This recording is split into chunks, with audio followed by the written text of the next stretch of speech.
Island Channel. Kabanata 581 hanggang 570. Hindi maganda. Sa sandaling lumitaw ang kaisipang ito sa isip ni Tang Wulan, ang kanyang katawan ay tinamaan ng isang jet ng walang kapantay na tubig. Ang demonyo kaluluwa dakilang puting Keitang ay ang Panginoon ng dagat, ito ay hindi upang sabihin. Ang kanina lang niya tiniis ay ang mga demonyong Ripple na pinakawalan ng ilang libong taong gulang na Great White Shark sa parehong oras. Kapag nangangaso sa dagat, ang kaluluwa ng demonyo ay umaalingaw-ngaw ng kaluluwa ng demonyo na Great White Shark ay maaaring mawalan ng kakayahang lumaban ang biktima, at pagkatapos ay lumunin ito. Speaking of Tang Wulan's luck, kung ang nakaraang 10,000 year Demon Soul Great White Shark ay hindi naisip na siya ay nawalan ng resistensya noong siya ay dumanas ng unang pag-atake, kailangan lang niyang ibigay sa kanya itong Demon Soul Ripple, si Tang Wulan ay lumuhad ng direkta. Siyempre, kung ganoon nga ang kaso, tiyak na magkakaroon ng panahon si Muya para iligtas si Tang Wulan.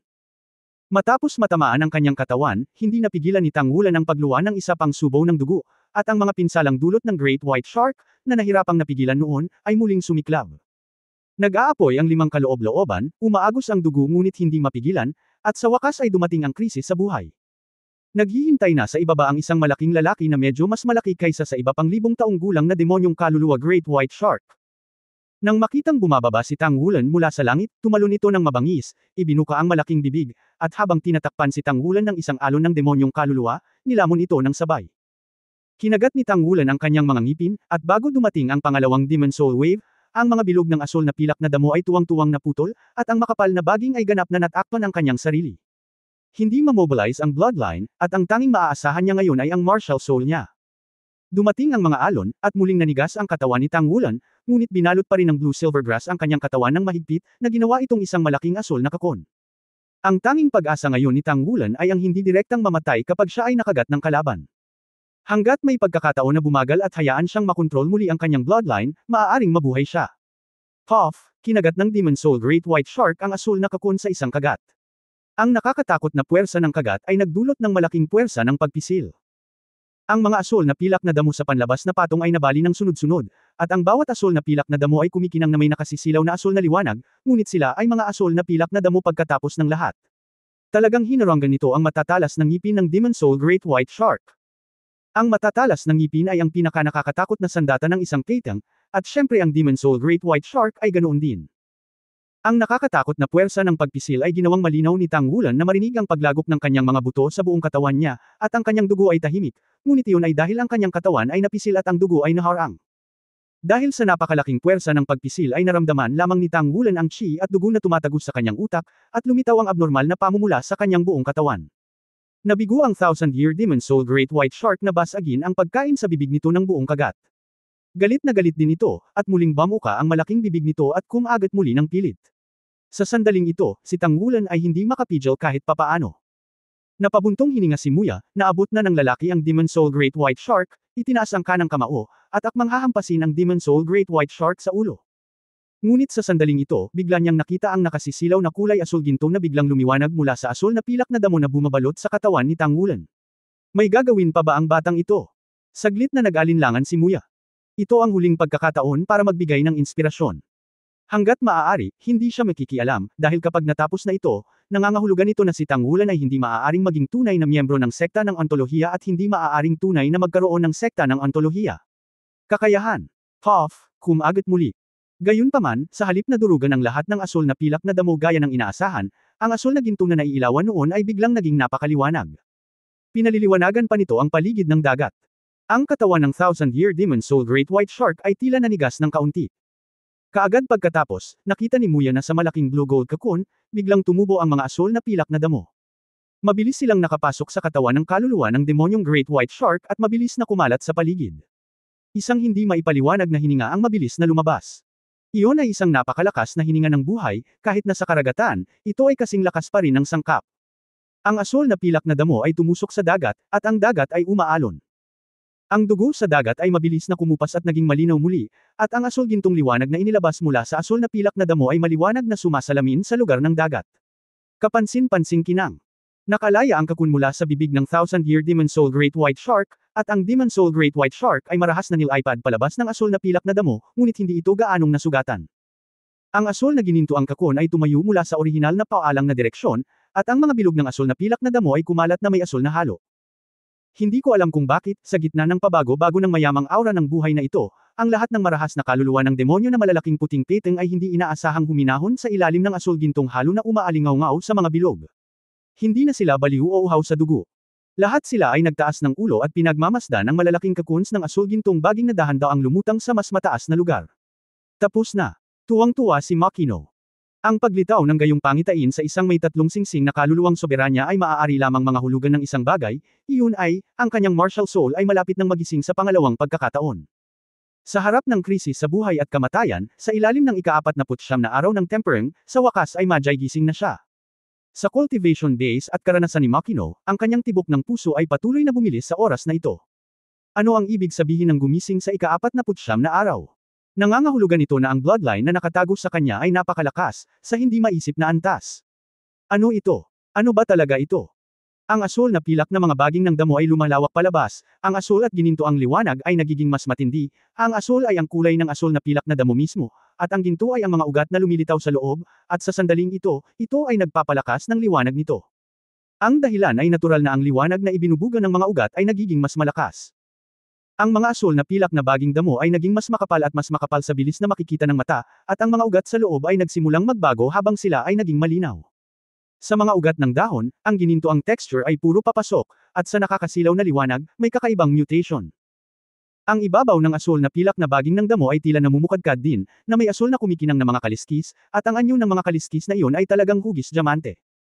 Ano ang magiging pangalawang paggising ng martial soul na maaaring maitago sa asul na pilak na damo? Ito ba ang maalamat na Blue Silver Emperor? Ang paghinga ni Muye ay nagsimulang maging medyo mabilis. Sa kasaysayan ng tao, mayroon lamang isang tala ng paggising ni Wan mula sa Blue Silver Grass hanggang sa Blue Silver Emperor, at sa oras na iyon, naalala ito ng buong Daulu o continent sa loob ng 20,000 taon. Dahil ang taong iyon ang nanguna sa mga master ng kaluluwa ng tao na labanan ang Spirit Hall at sa wakas ay natalo ang makajos na master na si Bibidong, ang soul figure ng unang henerasyon ng Shrek 7 Devil sa Shrek Academy, Tang Sect. Ang nagtatagnang ay kilala rin bilang ang pinakadakilang soul master sa buong mundo ng tao, Thousand Hands Dauluo Tangsan. Noon, mayroon siyang kambal na espiritu, kung saan ang pangunahing espiritu ay si Lan Yingkao. Nang maglaon, sa pagpapabuti ng antas ng paglilinang, sa wakas ay nagising si Wan sa pangalawang pagkakataon at nagbagong anyo sa Blue Silver Emperor, na naglalagay ng matibay na pundasyon para sa wakas ay naging isang Diyos. Kung ang martial soul ni Tang Wulan ay nagising ay ang Blue Silver Emperor din, ano kaya ito? Sa sandaling ito, puno ng sigasig ang puso ni Muya. Walang nakakaalam kung gaano kalakas ang Blue Silver Emperor martial spirit, na hindi nagpakita sa loob ng 20,000 taon, at kung anong mga katangian ang mayroon ito. Ngunit ngayon, ang taong ito ay kanyang sariling alagad. Ito ang kaluwalhatian ng sekta ng ontolohiya. Alam mo, noong si Tangsan ay walang talo sa mainland, wala siyang sekta ng ontolohiya. Ang asul na pilak na damo ay lalong nagbago, at ang nakapaligid na liwanag ay naging mas malakas at mas malakas. Ang malaking asul na gininto ang kakon ay dahan-daang bumukas, inihayag si Tang Wulan sa loob. Siya ay hubad, nakabitin sa hangin, ang kanyang mga mata ay nakapikit, at isang layer ng asul na ginto ang lumitaw sa kanyang buong katawan. Sa oras na ito, siya ay tulad ng isang bahagi ng asul na pilak na damo. Sa likod niya, may malaking halaman. Ang asul na pilak na damo ay dahan-daang namumukadkad, at ang tuktok ay bumukas, tulad ng isang malaking sampagita. Ang asul gintong kinang ay nahulog mula sa langit, ang mga baging ay unti-unting naging kasing kapal ng braso ng isang may sapat na gulang, at ang mga kaliskis ay unti-unting namuo sa sustansya. Ang tatlong purple na spirit ring sa katawan ni Tang Wulan ay kumikinang, at sa ilalim ng ningning ng asul na gininto ang liwanag, sila ay binigyan din ng ilang kulay. Ang mga ugat sa loob ng mga baging sa wakas ay unti-unting nakumpleto ang pagsasanib, at ang mga ito ay medyo parang mga buto, kahit na parang gulugod. Mga asul na baging, gininto ang gulugod, asul gintong kaliskis. Ito ang bagong-bagong Blue Silver Grass, o ang Blue Silver Emperor. Sa ibabaw ng katawan ni Tang Wulan, nagsimulang lumitaw ang isang maputlang gininto ang liwanag, at pagkatapos ay unti-unting naging maliwanag na gininto ang kulay, lumitaw ang mga kaliskis, at ang aura sa kanyang katawan ay nagsimulang tumaas. Isang hindi nakikitang pagsipsip ang sumabog mula sa kanya, at sa hindi kalayuan, ang itim na spirit ring na lumitaw na ay biglang lumipad sa kanyang direksyon na parang kidlat. Fusion Spirit Ring. Umabot na ba sa level 40 ang kanyang cultivation? Sa proseso ng ikalawang paggising ni Wan, ang espiritong kapangyarihan ni Tang Wulan sa wakas ay lumagpas sa limitasyon at pumasok sa ika-40 kaharian. Masyado siyang maraming surpresa kay Muya. Bagamat hindi alam ni Muya kung ang 10,000 years Demon Soul Great White Shark ay talagang angkop para masipsip ni Tang Wulan, tiyak na hindi niya ito mapipigilan na mangyari sa oras na ito. Iyon ay ang 10,000 taong espiritong singsing, hindi ang 10,000 taong espiritu. Ang pagsasanib ng singsing ng espiritu ay hindi makakaapekto sa espiritual na kapangyarihan ng Panginoon ng Espiritu.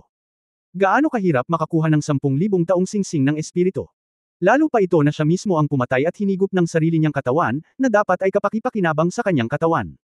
Sa sandaling nakita niya, ang itim na spirit ring ay bumaril na sa itaas ng ulo ni Tanghulan, at pagkatapos ay dahan-daang nahulog. Sa ikalawang paggising ng martial soul, hindi nag-alala si Muye na hindi maa-absorb ni Tanghulan ang 10,000 taong spirit ring na ito. Ang kanyang pisikal na lakas ay napakalakas, at ang kanyang mental na kapangyarihan ay nasa itaas man lang ng kaharian ng linghay, kung hindi ay imposibleng magpatuloy. Mabuhay ng maraming araw ng penitensya. 49 na araw. Kahit na siya iyon, natapos niya ang pangalawang paggising ng martial soul sa ika-28 araw sa ilalim ng pagsasanay ng demonyo ng nakaraang ontology sect master. Alam mo, ang ganitong uri ng pagsasanay sa demonyo na nagpapasigla ng potensyal, mas babalik ka, mas malaki ang sakit, at mas nakakatakot. Iginiit ni Tanghulan na magpatuloy sa loob ng 49 na araw. Bilang karagdagan sa kanyang malakas na potensyal, ang kanyang mental na kalooban ay lubos na matigas. Kung hindi, ito ay babagsak matagal na ang nakalipas. Ang ikinagulat ni Makino sa proseso ng pagsasanay sa kanya ay bagaman ang batang ito ay magiging napakasakit, at kahit na desperado na mabuhay. Pero basta paggising ko, basta may makakain, pagkatapos kumain at uminom ng sapat, mabubusog na ako. Anong puso ito? Ang pagbabalik sa susunod na araw, sa kabaligtaran, ang mas bigo ay mas matapang. Sa ilalim ng normal na mga pangyayari, ang taong nasanay sa isang kakilakilabot na espesyal ay dapat na maging mas tamad, ngunit siya ay medyo hindi komportable sa unang 2 araw, ngunit pagkatapos, siya ay medyo masaya dito, at hindi niya naramdaman na ito ay ganap. Anong load? Ang kakayahan sa pagbawi ng kanyang katawan ay napakalakas din, bagamat ito ay sinusuportahan ng ilang uri ng makalangit na material at kapistahan sa antas ng kayamanan sa lupa, ngunit ang saligan ay upang tunawin ito. Pagdating sa pagkain, siya nga ang pinakamalakas na nakita ni Makino. Ang 10,000 taon na singsing ng espiritu, kasama ang kanyang pisikal na fitness at espiritual na kalooban, ay natural na hindi magkakaroon ng kahit kaunting problema sa pagsipsip nito. Ito ang malinaw na bagay. Ito ay talagang isang magandang sitwasyon para sa ika-4 na spirit ring na 1 iyan. Upang maglagay ng matibay na pundasyon para sa kanya sa likod, ang 10,000 years Demon Soul Great White Shark ay sapat din, ngunit hindi ko alam kung gaano ito kasya sa kanyang martial soul. Nang makitang unti-unting nahulog ang itim na spirit ring mula sa tuktok ng ulo ni Tanghulan, malapit na itong sumanib sa kanya. Biglang lumitaw ang pagbabago. Isang mahinang dagandong ang biglang dumating mula kay Tanghulan, tiyak na hindi iyon ang kanyang sariling boses, at pagkatapos, isang ulap ng liwanag at anino ang namuo sa itaas ng kanyang ulo, na hindi inaasahang hamarang sa bumabagsak na itim na spirit ring sa labas. Ano yun? Matamang tumingin si Muya, at nagulat siya nang makitang may maliit na multo sa ibabaw ng ulo ni Tanghulan, isang mas malaking ulo, matibay at makapangyarihang mga binti, isang pares ng matutulis na kuko, at mahabang buntot. Paano ito kamukha ng sinaunang nilalang na Tyrannosaurus na umiiral lamang sa alamat? Matagal nang kilala ni Muya si Tanghulan, at alam niya na ang unang kaluluwa ni Tanghulan ay ang basurang kaluluwa. Nang maglaon ay unti-unti siyang nilinang at na-promote, at ang kanyang pangalan ay Jin Yu. Ngunit, ano ang pagkakaroon ng maliit na Tyrannosaurus na ito? Isang eksenang mas ikinagulat niya ang nangyari. Biglang itinaas ng Tyrannical Dragon ang kanyang ulo, ibinuka ang kanyang malaking bibig, at tumalon mula sa manipis na hangin. Talagang nilunok niya ang itim na spirit ring sa kanyang bibig sa isang kagat, at pagkatapos ay nguya ito ng ilang beses. Kumain ka na lang ng ganyan. Kumain ng spirit ring. Ano ang sitwasyon? Marunong si Rao kay Muya, hindi rin naririnig ang ganitong sitwasyon. Ano ang pinag-usapan ng Tyrannosaurus Rex? Pagkatapos, umangat ito sa langit at umungol. Tumalon ito mula sa manipis na hangin sa ibabaw ng ulo ni Tanghulan, at mabilis na naging mas malaki sa ilalim ng nakatulala na tingin ni Muya. Sa isang iglap, ito ay naging isang malaking liwanag at anino na kasing taas ng 60 metro ang layo. Ang Soul Great White Shark ay mabilis na sumisid sa dagat ng isa-isa, at hindi nang ahas na lumapit sa kalahating minuto. Tulad ng mga sinulid ng seda, ang madilim na gininto ang liwanag na ambon ay nagmula sa Tyrannosaurus Rex, at pagkatapos ay nag-drill sa katawan ni Tanghulan mula sa lahat ng direksyon. Ang dark golden light fog na ito ay unang pinalibutan ang asul na pilak na damo, at pagkatapos ay umakyat sa kahabaan ng asul na pilak na damo hanggang sa tumagos ito sa katawan ni Tanghulan. Roar, nagkaroon ng isa pang napakapangit na dagandong, at ang boses ni Tyrannosaurus Rex ay halatang puno ng pananabik. Ito, napatulala si Muya. Hindi niya inaasahan na lalabas ang ganoong eksena. Saan nagmula ang Tyrannosaurus Phantom na ito? Medyo mukhang kaluluwa, pero wala pa akong narinig na may makakapagreserba ng kaluluwa ng maaga at makaka-absorb nito kapag na-promote sila. Ang malaking Tyrannosaurus figure ay unti-unting lumiit, at ang asul na pilak na Emperor Vines ni Tanghulan na ipinakita ng maliwanag na asul ay unti-unting naging mas madilim, ang orihinal na maliwanag na asul ay unti-unting naging royal blue, at ang kulay ay naging mas malalim. Ang mga ugat na parang spine sa loob ay tahimik ding naging dark gold, at mukhang mas malakas ito. Ang kaluluwa ng Tyrannosaurus ay talagang ang kaluluwa ng Tyrannosaurus. Ang Blue Silver Grass ay isang mahinang martial spirit na pinagsama sa Tyrannosaurus spirit, ito ay isang sitwasyon na hindi iisipin ng sinuman. Hindi, ngayon tanggulan, si Juan ay hindi na Blue Silver Grass, kundi Blue Silver Emperor. Tanging ang Blue Silver Emperor lamang ang makatiis ng napakalakas na kaluluwa.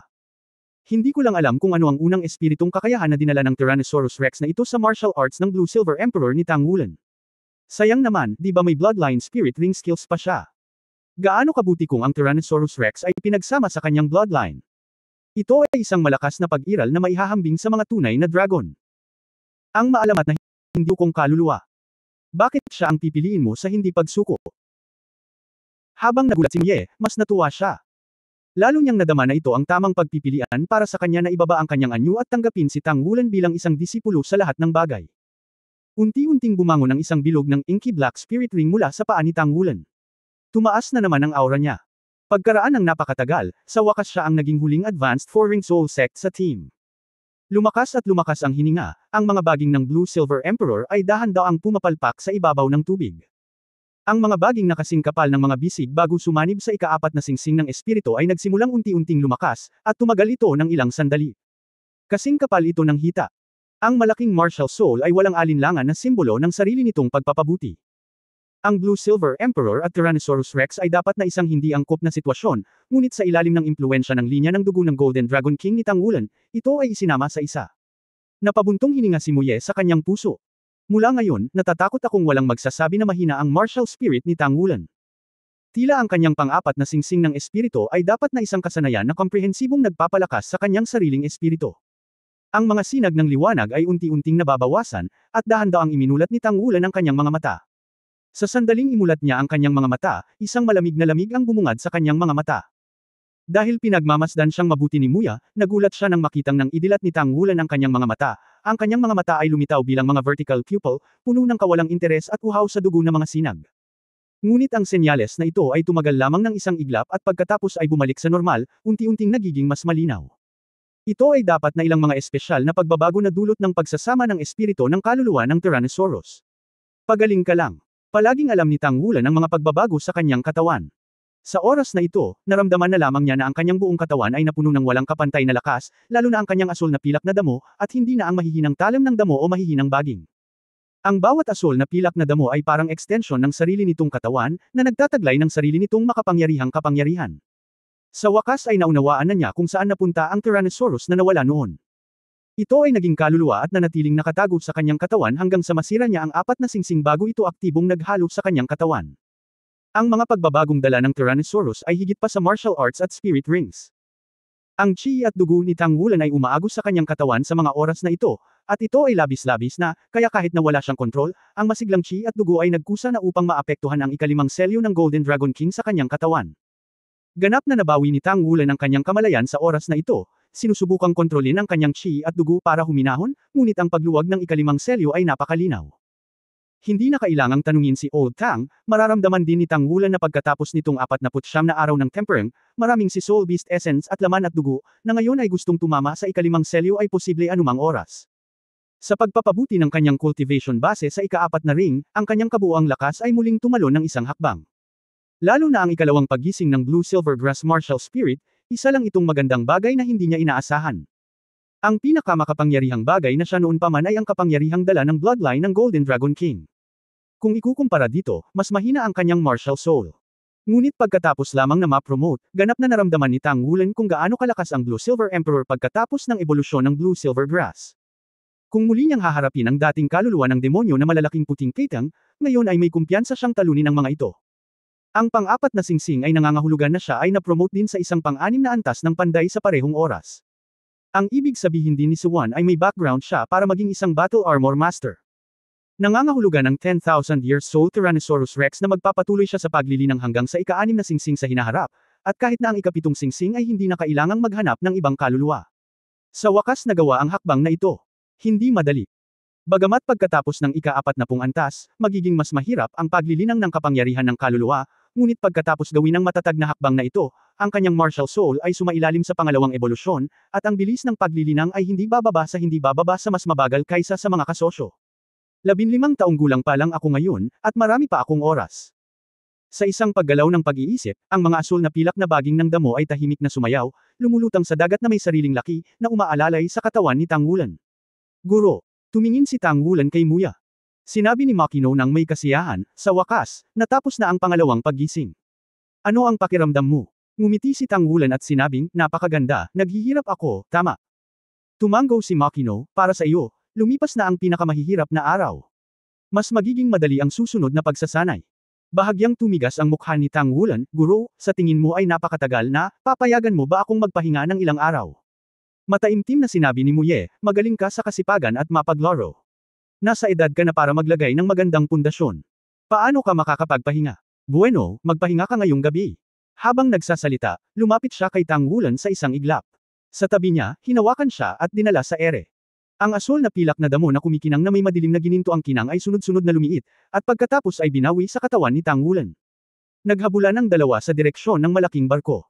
Sa madaling araw, nang magising si Tang Wulan mula sa pagmumuni-muni, bahagyang maliwanag ang kalangitan sa labas. Nagmamadali siyang pumunta sa balkonahe, nakaharap sa silangan, naghihintay na dumating ang lilang hangin. Oo naman, ang diwa ng martial arts ay nagbago, ang asul na pilak na damo ay naging asul na pilak na emperador, at ang bilis ng paglilinang ng kapangyarihan ng kaluluwa ay tumaas ng malaki. Kahit na ang pagiging nasa dagat ay hindi angkop para sa pagtatanim ng mga espiritu ng martial arts ng halaman, nadama pa rin ni Tang Wulan na ang bilis ng kanyang paglilinang ay hindi bababa sa 3 beses na mas mataas kaysa dati. Ganito ba ang pakiramdam ng magkaroon ng makapangyarihang martial soul? Sa loob ng 49 na araw, pinasigla ko ang aking potensyal habang gumagala sa gilid ng buhay at kamatayan, at sa wakas ay nagising ang pinaka-orihinal na kapangyarihan ng Blue Silver Grass. Napakasarap ng pakiramdam na ito. Nagpasalamat siya kay Makino mula sa kaibuturan ng kanyang puso. Kung wala si Mr. Makino, hindi siya magiging kung sino siya ngayon. Matapos linangin ang Purple Demon Eye, ang araw ay ganap na ring nag-drill sa labas ng dagat, na tinatakpan ng 2 malalaking barko ng gininto ang kinang. Sa daan, ito ay lumampas na sa 2 katlo ng kalsada, at ito ay palapit ng palapit sa Xingluo Continent. Sa mga araw na ito, ang gobyerno ay madalas na nag-oorganisa ng ilang mga aktibidad sa networkang para sa lahat, at ang mga miyembro ng 2 misyon ay unti-unting naging pamilyar sa isa't isa.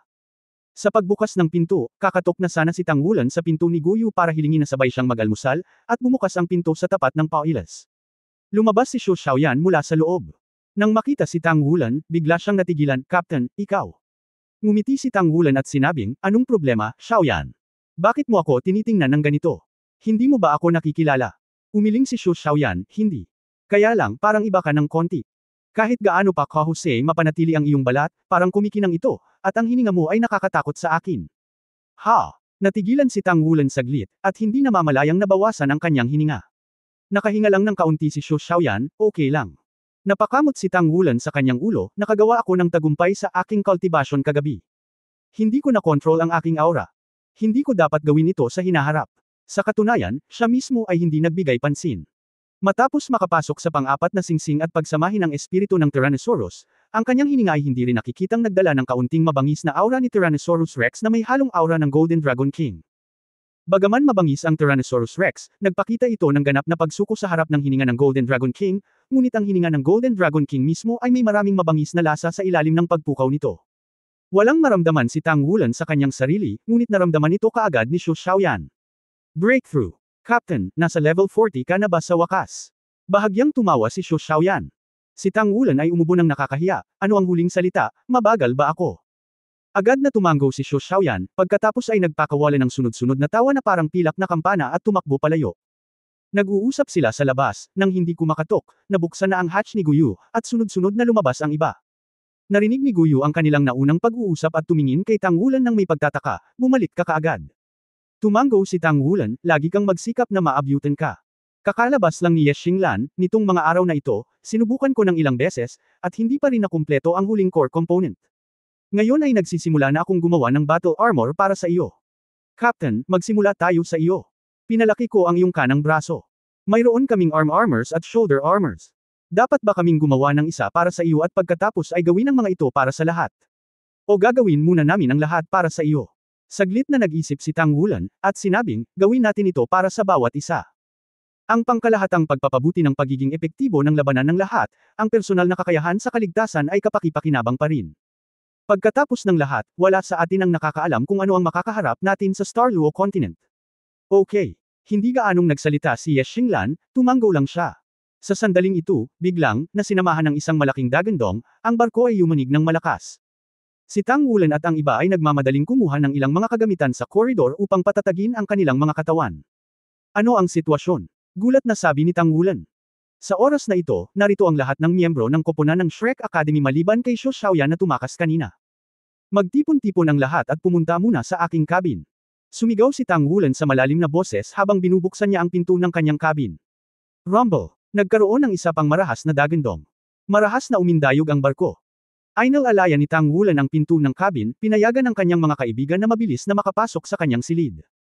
Ang cabin ay dapat na mas ligtas kaysa sa koridor. Dahil may balkonahe ang cabin, maaari kang lumabas anumang oras. Mas malaki ang strain space.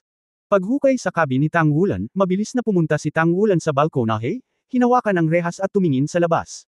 Nang makita niya ito ay biglang lumitaw sa mukha niya ang takot. Ang orihinal na Azure Blue na dagat ay hindi alam kung kailan ito naging dark purple.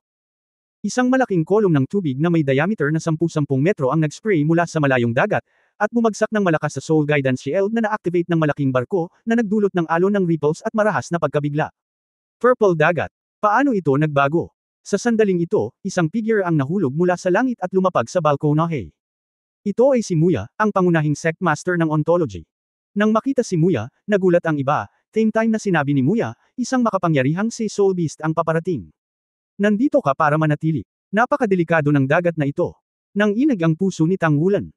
Si Teacher Muya, na nagtataglay ng God-level mecha at may level na 74 sa kanyang sariling cultivation, ay napaka-solemn na, ang si Spirit Beast na nakatagpo nila sa pagkakataong ito ay malamang na pambihira. Guro, ano ito? Ang pangalan ni Tang Wulan ay nagulat din sa lahat, ngunit ito ay malinaw na hindi magandang oras para magtanong. Kumunot ang noo ni Muya, mukhang isang grupo ito ng Demon Soul Great White Sharks, isang napakalaking grupo ng Demon Soul Great White Sharks, na pinamumunuan ng isang hari na nilinang sa loob ng 100,000 taon.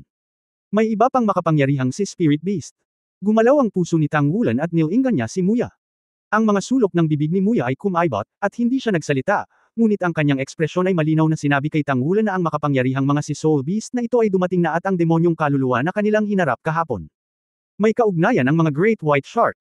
Isang ilaw ang kumislap sa kamay ni Muya, at isang puting ceramic pot ang idinagdag, kumain ka na. Binuksan ni Tang Wulan ang tubo, at tumama sa kanyang mukha ang bahagyang maalat na malansang amoy. Sa loob ng garapon ay isang creamy na katawan na ipinakita sa isang gintong kulay. Ito ay, sinabi ni Muya, ang langis ng isda mula sa ulo ng Great White Shark. Umubo si Tang Wulan at inisip, kailan ba ito, gusto pa ng guro na magpaganda, ngunit gusto ko ito. Hindi siya tinanggap, at sa sandaling iyangat niya ang kanyang ulo, nilunok niya ang banga ng langis ng isda sa malalim na dagat. Speaking of the taste, hindi talaga masarap, masangsang ang amoy, pero kapag nakapasok na sa lalamunan, nagiging mainit na init agad at kumakalat sa buong katawan. Ang utak ay naging malinaw sa isang iglap, hindi masabi na komportable. Sinabi ni Muya sa kanyang sarili, hindi ko inasahan na may ganito kalaki at makapangyarihang grupo ng mga kaluluwang hayop sa kailaliman ng dagat, at mukhang napakalakas nito. Ang kakaspray lang ng tubig ay dapat ay ang deep sea monster whale, depende sa lakas ng pag-atake nito, natatakot ako na ito ay mayroong higit sa 100,000 taon ng paglilinang. The Deep Sea Demon Soul King Whale, Demon. Halos tiyak na ngayon ni Tang Wulan na ang mga si Soul Beast na ito ay kamag-anak nila, ngunit kapag tiningnan niya ang hitsura ni Teacher Muya, tila wala siyang pakialam, at medyo natutuwa siya. Sa sandaling ito, ilang figure ang pumailanglang sa hangin mula sa dalawang malalaking barko at mabilis na lumipad sa himpapawid. 3 tao ang lumipad palabas ng malaking barko kung saan naroon si Tang Wulan at ang iba pa, at 2 tao ang lumipad palabas ng isa pang malaking barko. Ang 5 tao ay tumayo sa labas ng manipis na hangin, lahat ay naglalabas ng napakalakas na aura. Sa 5 tao, ang tanging alam ni Tang Wulan ay si Elder Yenyu Dao Luokai. Sa sandaling ito, isang malamig na figure ang lumitaw sa harap ng balkonahe ni Tang Wulan, ito ay si Wu Changkong. Sa sandaling nahulog si Wu Changkong, nakita niya si Muya at napangiwi, sino ka? Itinuro ni Makino ang kanyang damit, chef. Isang malamig na liwanag ang sumilay sa mga mata ni Wu Changkong, at ang malamig na hininga ay agad na bumalot kay Muya. Si Muya ay ngumiti ng walang pakialam, at hindi nagpakawala ng kanyang hininga, hinayaan ang malamig na lamig ni Wu Zhangkong na bumalot sa kanya, ngunit siya ay parang walang nangyari, at hindi siya naapektuhan. Namilog ang mga mata ni Wu Changkong, at nang siya ay hahakbang pasulong, si Tang Wulan ay nagmamadaling nagsabi, Teacher Wu, huwag na, ito ang aking guro. Saglit na natigilan si Wu Changkong, at lumapag sa balkonahe. Hindi kalakihan ang balcony, pero ngayong nandoon na ang lahat, parang medyo masikip. Tumingin siya kay Muya, pagkatapos ay kay Tang Wulan, nasaan si Xu Xiaoyan. Sinabi ni Tang Wulan, dapat siyang mag-almusal muna. Sinabi ni Wu Changkong sa malalim na boses, hanapin mo siya pabalik, ang sitwasyon ay hindi masyadong maganda, isang malaking bilang ng mga sea spirit beast ang nakapalibot sa aming barko, marami sa kanila ang malalakas. Sa dagat na ito, ang kanilang strength bonus ay magiging napakalakas. Pupunta ako. Nagboluntaryo si Lezengayo, tumalikod at nagmamadaling lumabas. Sa sandaling ito, sa ibabaw ng dagat sa labas, isa pang malaking haligi ng tubig ang sumugod patungo sa malaking barko. Sa gitna ng himpapawid, malamig na sumangot ang isang matandang may pulang buhok, kumislap ang kanyang figure, at narating niya ang harapan ng haligi ng tubig. Ang kanang kamay ay binaril sa walang laman, at isang grupo ng malakas na pulang ilaw ang nagniningning, bumangga sa haligi ng tubig. Ang haligi ng tubig ay gumuho, at ang pulang buhok na matandang lalaki ay sumangot din, ang kanyang katawan ay sumabog pabalik. Kasabay nito, isang nakakatakot na ideya ang nagmula sa kailaliman ng dagat, mga tao, dadaan kayo sa ating teritoryo ng walang pahintulot, patayin ang aking mga tao at ibigay ang mamamatay tao, kung hindi, lahat kayo ay ililibing dito. Ito ay hindi isang tunog, ngunit isang mental na ideya, ngunit kahit na ang lahat sa kalasag ng barko ay maririnig ito ng malinaw. Isang malaking figure ang dahan-daang lumabas mula sa tubig. Ang pilak puting likod ay parang isang isla, at ang malaking palikpik ng peteng ay itinayo tulad ng isang talam, na naglalabas ng matinding lamig. Hindi kalayuan dito, lumitaw ang isang mas malaking dark purple na figure. Iyon ang hitsura, ito ay hindi bababa sa ilang daang metro ang haba. Sa sandaling lumitaw ang mga ito, isang malakas na aura ang sumambulat, at marami pang mga kakilakilabot na lumulutang sa dagat. Pangunahin sa kanila ay ang Demon Soul Great White Shark at ang Deep Sea Demon Whale. Ang hininga ng kakilakilabot ay tumagos sa dagat, puno ng pang-aapi. Mataimtim na sinabi ng matandang Kai, dumaan lang kami, at hindi pinatay ang iyong mga tao. Huwag kang sumuko, huwag mo kaming sisihin sa pagiging walang awa, sa palagay mo ba ay mapipigilan mo kami sa iyong 200,000 taong kaluluwa? Ang mga tao ay hindi kailanman walang kakulangan sa pagkakaroon ng 100,000 taong singsing ng espiritu. Sa sandaling sinabi ang mga salitang ito, biglang naging manak ang aura sa katawan ng Demon Soul Great White Shark King at ng Deep Sea Demon Whale King. Ang contradiction sa pagitan ng mga tao at mga kaluluwang hayop ay matagal nang umabot sa punto ng hindi pagkakasundo. Ang mga kaluluwang hayop sa lupa ay karaniwang nasa bingit ng pagkalipol. Habang ang mga self-made na kaluluwa ng Spirit Transmission Tower ay nagiging mas mature, ang living space ng Soul Beasts ay lalo pang nakompress. Maliit. Ang mga si Spirit Beast ay bihirang maglakas loob na lumapit sa mainland, tanging ang malalim na dagat lamang ang halos hindi matatawag na paraiso para sa mga si Spirit Beast. Bagamat palaging sinusuportahan ng Shrek Academy ang mapayapang pagsasama-sama ng mga tao at mga espiritong hayop, si Kailao ay may malakas na personalidad at natural na walang pag-iingat kapag nahaharap sa isang malaking bilang ng mga espiritong hayop na humaharang sa daan. Kahit na may tao sa barko ang pumatay sa Soul Beast, imposibleng sumuko sa kalaban. Roar! Isang mahinang dagandong ang tumunog, at pagkatapos ay tumalsik ang isa pang makapal na haligi ng tubig, diretso sa hangin patungong Laokai. Malamig na sumangot ang matandang Kai, at itinutok ang kanyang kanang kamay sa langit. Isang kakaibang eksena ang lumitaw, at ang buong kalangitan ay nagdilim sa isang iglap. Isang bilog na pilak na buwan ang kumikislap sa kawalan, at ang pilak puting sinag ng liwanag ay bumaba mula sa kalangitan, na nagbobomba sa malaking haligi ng tubig, na gumawa ng isang marahas na dagandong. Ang haligi ng tubig ay gumuho, at ang pilak na buwan ay nagyelo sa kalangitan ng hindi gumagalaw. Sumabog din si Elder Kay sa isang nakakatakot na aura tulad ng isang malalim na bilangguan. Not to mention the soul beasts in the deep sea, even the strong humans who also suspended in mid-air can't help but feel shock. Super Daoluo. Nagpakita si Laokai ng sobrang Daoluo level na aura. Bukod dito, ito pa rin ang kaso kapag hindi pa niya nagagamit ang battle armor, hindi nakakagulat na mayroon siyang dating kumpiyansa. Isang bilog ng mga spirit ring ang lumitaw sa katawan ni Old Kai, 3 lila, 3 itim, at 3 pula. Ang siyam na singsing ng espiritu ay kumikislap. Ang orihinal na maaliwalas na kalangitan ay nagsimulang magdilim, ngunit ang pilak na buwan ay naging mas nakakasilaw. Suspendido lang doon si Laokai, ngunit natural na tila naging core ng langit at lupa. Ang mga tao ng Star Luo Continent Mission ay hindi naiwasang lihim na mabigla nang makita nila ang eksenang ito. Ito ba ang lakas ng Shrek Academy powerhouse sa Daoluo Continent? Ang Shrek Academy ay talagang nararapat na maging sentro ng pinakamalakas na tao sa mainland. Ang Demon Whale King ng Deep Sea at ang Great White Shark King ng Demon Soul ay tila natahimik sa harap ng lakas ni Kailao. Ngunit sa susunod na sandali, ang lilang dagat ay unti-unting naging malalim na kulay ube. Sa dagat, nagsimulang lumitaw ang mga vortex, at mabilis silang nagtipon, tumangay patungo sa dalawang malalaking barko. Sa pagharap sa banta ng matandang Kai, ang makapangyarihang mga hayop sa dagat na ito ay piniling lumaban. Sa sandaling nagdilim ang mga mata ni Old Kai, lumabas siya sa kawalan at naabot ang kalangitan sa itaas ng Demon Whale King at Demon Soul Great White Shark King. Sa ilalim ng ningning ng Silver Moon, sunod-sunod na kristal na malinaw na Silver Light Spot ang lumitaw sa kanyang katawan. Ang iba pang apat na powerhouse ay nasa Title Daoluo level din, o ang ikatlong antas na Battle Armor Masters, at bawat isa ay naglabas ng kanilang sariling Battle Armor. Napakaganda ng battle armor ni Kai Lao, at ang nagniningning na silver light ay lumilitaw bilang isang arco na namumulaklak mula sa kanyang katawan, nagiging mga bilog ng silver light arc sa paligid ng kanyang katawan at tahimik na naghalo. Ang kanyang sandata sa labanan ay hindi mukhang mabigat, ang bawat piraso ng sandata ng labanan ay puno ng mga kahangahangang pattern, isang pares ng malalaking pakpak na pilak na nakabukas sa likod, nang ang isang pilak na headband na parang korona ay nahulog, si Kai Lao ay biglang lumitaw na kakaiba ang pagbabago. Ang orihinal na pilak na buhok ay unti-unting naging asul na sutla, at ang malubay na mukha ay naging masikip muli, at siya ay naging isang magandang kagandahan sa isang iglap. Isang silver battle armor ang naglagay sa kanyang katawan, na nagbibigay ng perpektong texture. Sa kanang kamay na tumatakip sa baluti, mayroong dagdag na cetro. Sa tuktok ng cetro, mayroong isang hugis pilak na disk na pag-iral, na inukit na may kahangahangang mga pattern, at ito ay kumikinang kasama ng pilak na buwan sa kalangitan. Sa napakagandang silver battle armor, isang serye ng mga pattern ng pilak ang kumikinang na may malinaw na kinang. Matapos ang hitsura ng kanyang sandata sa labanan, ang buong dagat ay tila lumubog ng husto sa ilalim ng presyon. Bahagyang lumiwanag ang kanyang mga mata, at bahagyang napabuntong hininga si Muye, 3-character battle armor, ito ang 3-character battle armor ni Shrek.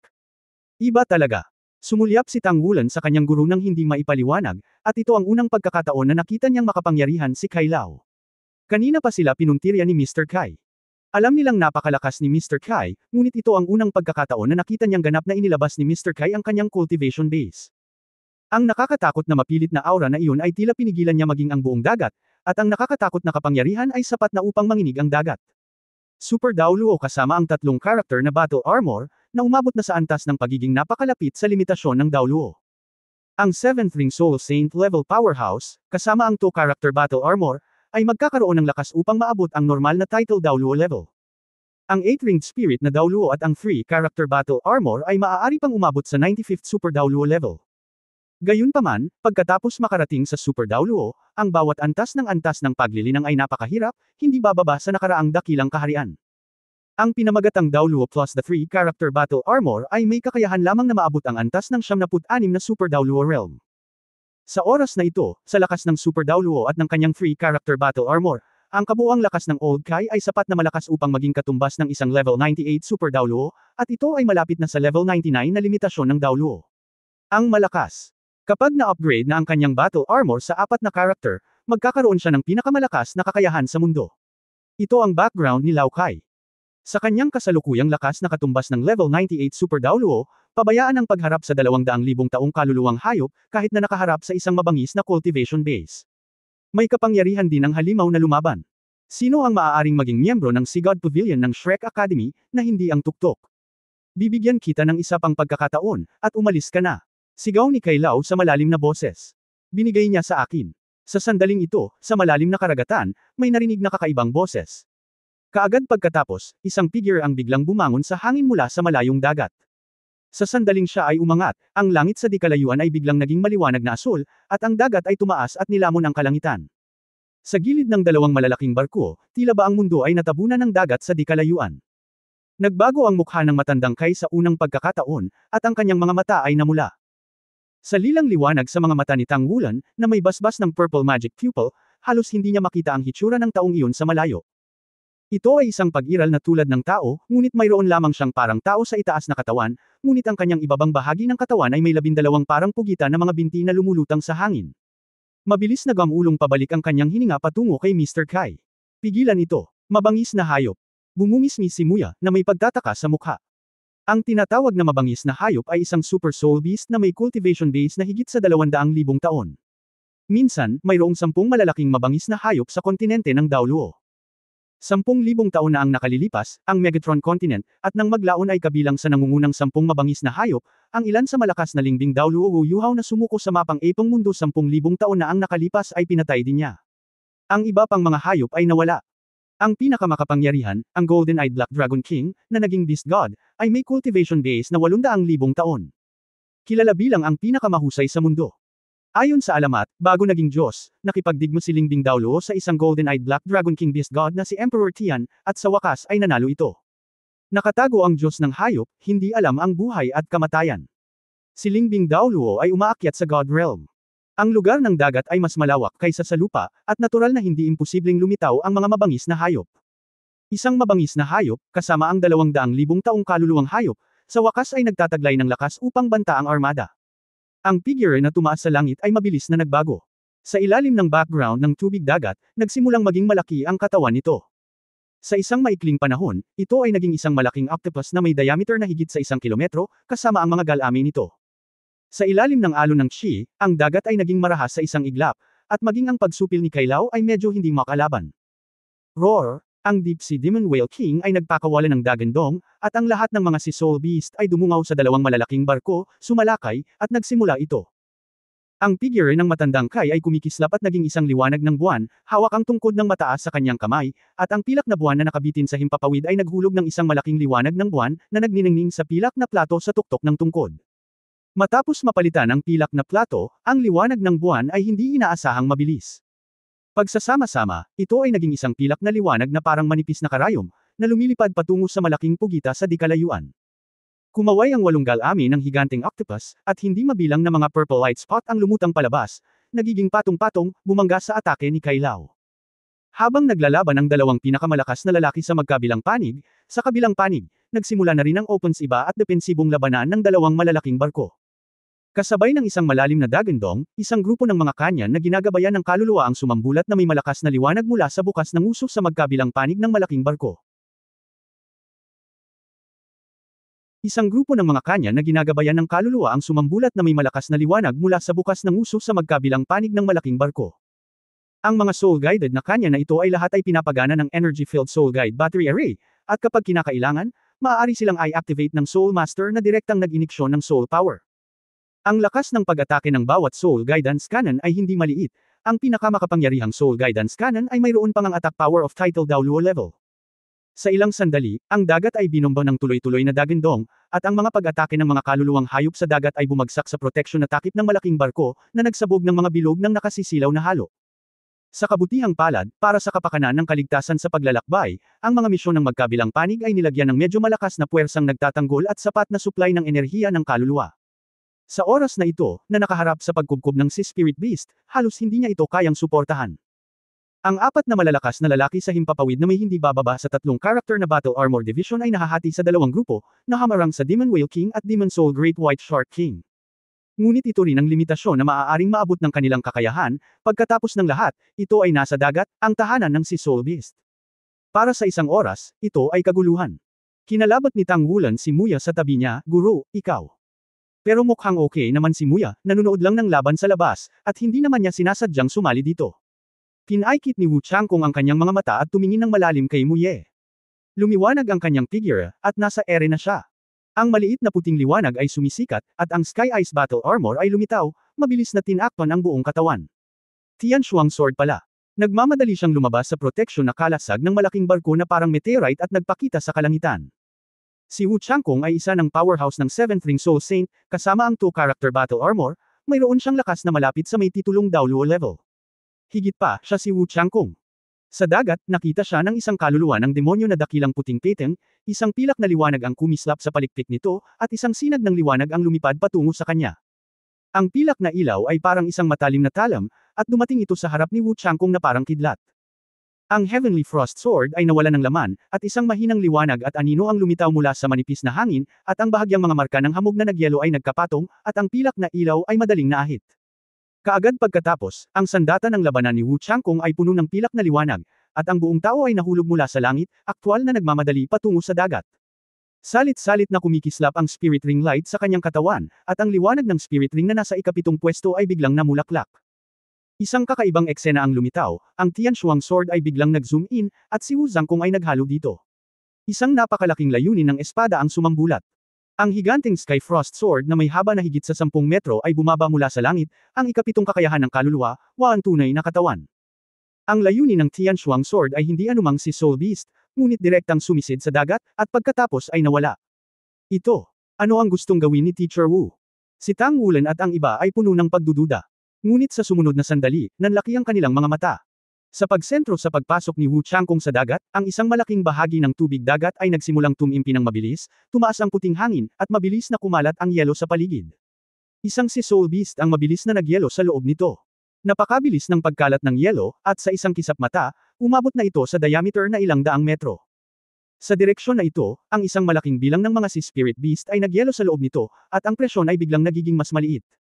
Bahagyang gumalaw ang mga mata ni Muya, ginamit niya ang kanyang martial soul body para palamigan ang dagat at ganap na nakontrol ito. Hindi bababa sa 200,000 taong gulang na mga Sea Soul Beast ang nakatatak dito. Pero bakit hindi niya ito direktang pinatay? Boom! Sa sandaling ito, ang malaking barko ay yumanig ng malakas, at ang panlabas na kalasag ay medyo nakakapanghina. Napakaraming mga Sea Spirit Beast, at ang pangunahing tungkulin ng dalawang barkong dumadaan sa karagatan ay ang maglayag sa karagatan, hindi ang mga makinang pangdigma.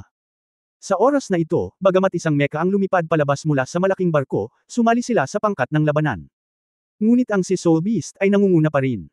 Kapag nasira ang kalasag, ang malaking barko ay inaatake sa katawan, at ang pinsala sa katawan ng barko ay nangangahulugan na sila ay malamang na ilibing dito.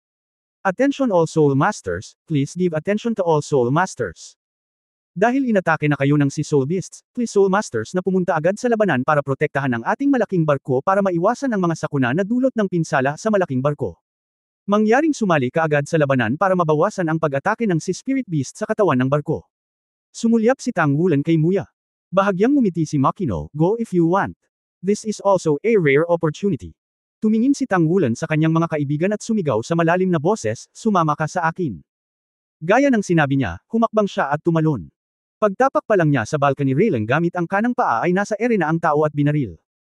Pagkalabas, isang asul na pilak na damo ang nakabalot sa balcony guardrail ng pabaligtad, at bumagsak siya sa manipis na hangin, patungo sa nagyayelong ibabaw ng yelo na pinalapot ni Wu Changkong.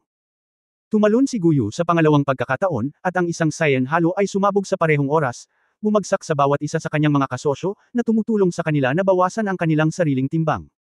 Natapakan niya ang asul na pilak na damo ni Tang Wulan at dumausdas pababa ng ganoon. Kaagad pagkatapos, sumunod sina Ye Xinglan, Yuan and Yahui, at XCXC. Ang mukha lang ni Xu Lizhi ang medyo namutla, medyo takot ako sa matataas. Bahagyang ngumiti si Makino, mas mabuting dumating ng ilang beses. Bago pa makapag-react si Xu Lizhi, hinawakan niya si Little Fatty at itinapon palabas. Wulan, kunin mo na. Mula sa balkonahe hanggang sa dagat, 60 hanggang 70 metro ang taas nito. Biglang naging free landing si Xu Lizhi, at biglang sumigaw sa takot. Si Tang Wulan ang unang nakarating sa yelo sa oras na ito. Nang lumingon siya at nakita si Xu Lizhi na bumaba mula sa langit, mabilis na namumulaklak ang mga asul na pilak na damo. Ang kanyang asul na pilak na damo ay lumitaw bilang ang kapal ng kanyang mga braso at naging isang malaking lambat sa hangin. Nahulog sa hangin si Xu Lizhi at napadpad sa malaking asul na silver grass net. Bahagya lang siyang tumalbog para matuno ang momentum. Bago ang ikalawang paggising ng martial spirit, napaka-problema pa rin para kay Lan Yingkou na makayanin ang ganoong kalaking impact, ngunit ngayon ay iba na. Matapos maging Blue-Silver Emperor si Lan Yingkou, ang integrasyon kay Tang Wulan ay lubos na napabuti. Ang kapangyarihan ni Tang Wulan ay maaaring direktang may padala sa asul na pilak na damo. Mag-iingat ang lahat. Nabitawan ang asul na pilak na damo, nakapulupot sa baywang ng magkapareha, at tumakbo silang anim patungo sa gilid ng yelo. Ang liwanag sa mga mata ni Guyu ay kumikislap, ang Staff of Elements ay lumitaw mula sa manipis na hangin, at ang mga staff ay kumaway sa hangin, at ang mga bola ng asul na apoy ay tumaas sa kalangitan, na humaharang sa mga Sea Spirit Beast na umaatake sa barko. Hindi man lang alam ni Tang Wulan kung anong antas ang naabot ng kanyang mental power. Ang mga bolang apoy na iyon ay patuloy na namumulaklak na parang mga mata. Hintayin mo kami. Mula sa langit ang boses. Nakita kong ibinuka ni Le Zhengguo ang kanyang mga pakpak at dumausdas pababa mula sa kabilang panig ng barko kasama si Xu Xiaoyan. Niyakap ni Le Zhengguo ang baywang ni Xu Xiaoyan gamit ang dalawang kamay. Ang magandang mukha ni Xu Xiaoyan ay halatang medyo namumula, at ang dalawa ay natamba at lumapit sa magkapareha. Sinulyapan sila ni Tang Wulan na may ngiti sa gilid ng kanyang bibig, hindi natin kailangang magkusa na atakihin ang si Soul Beast, basta't harangin natin ang pag-atake ng si Soul Beast.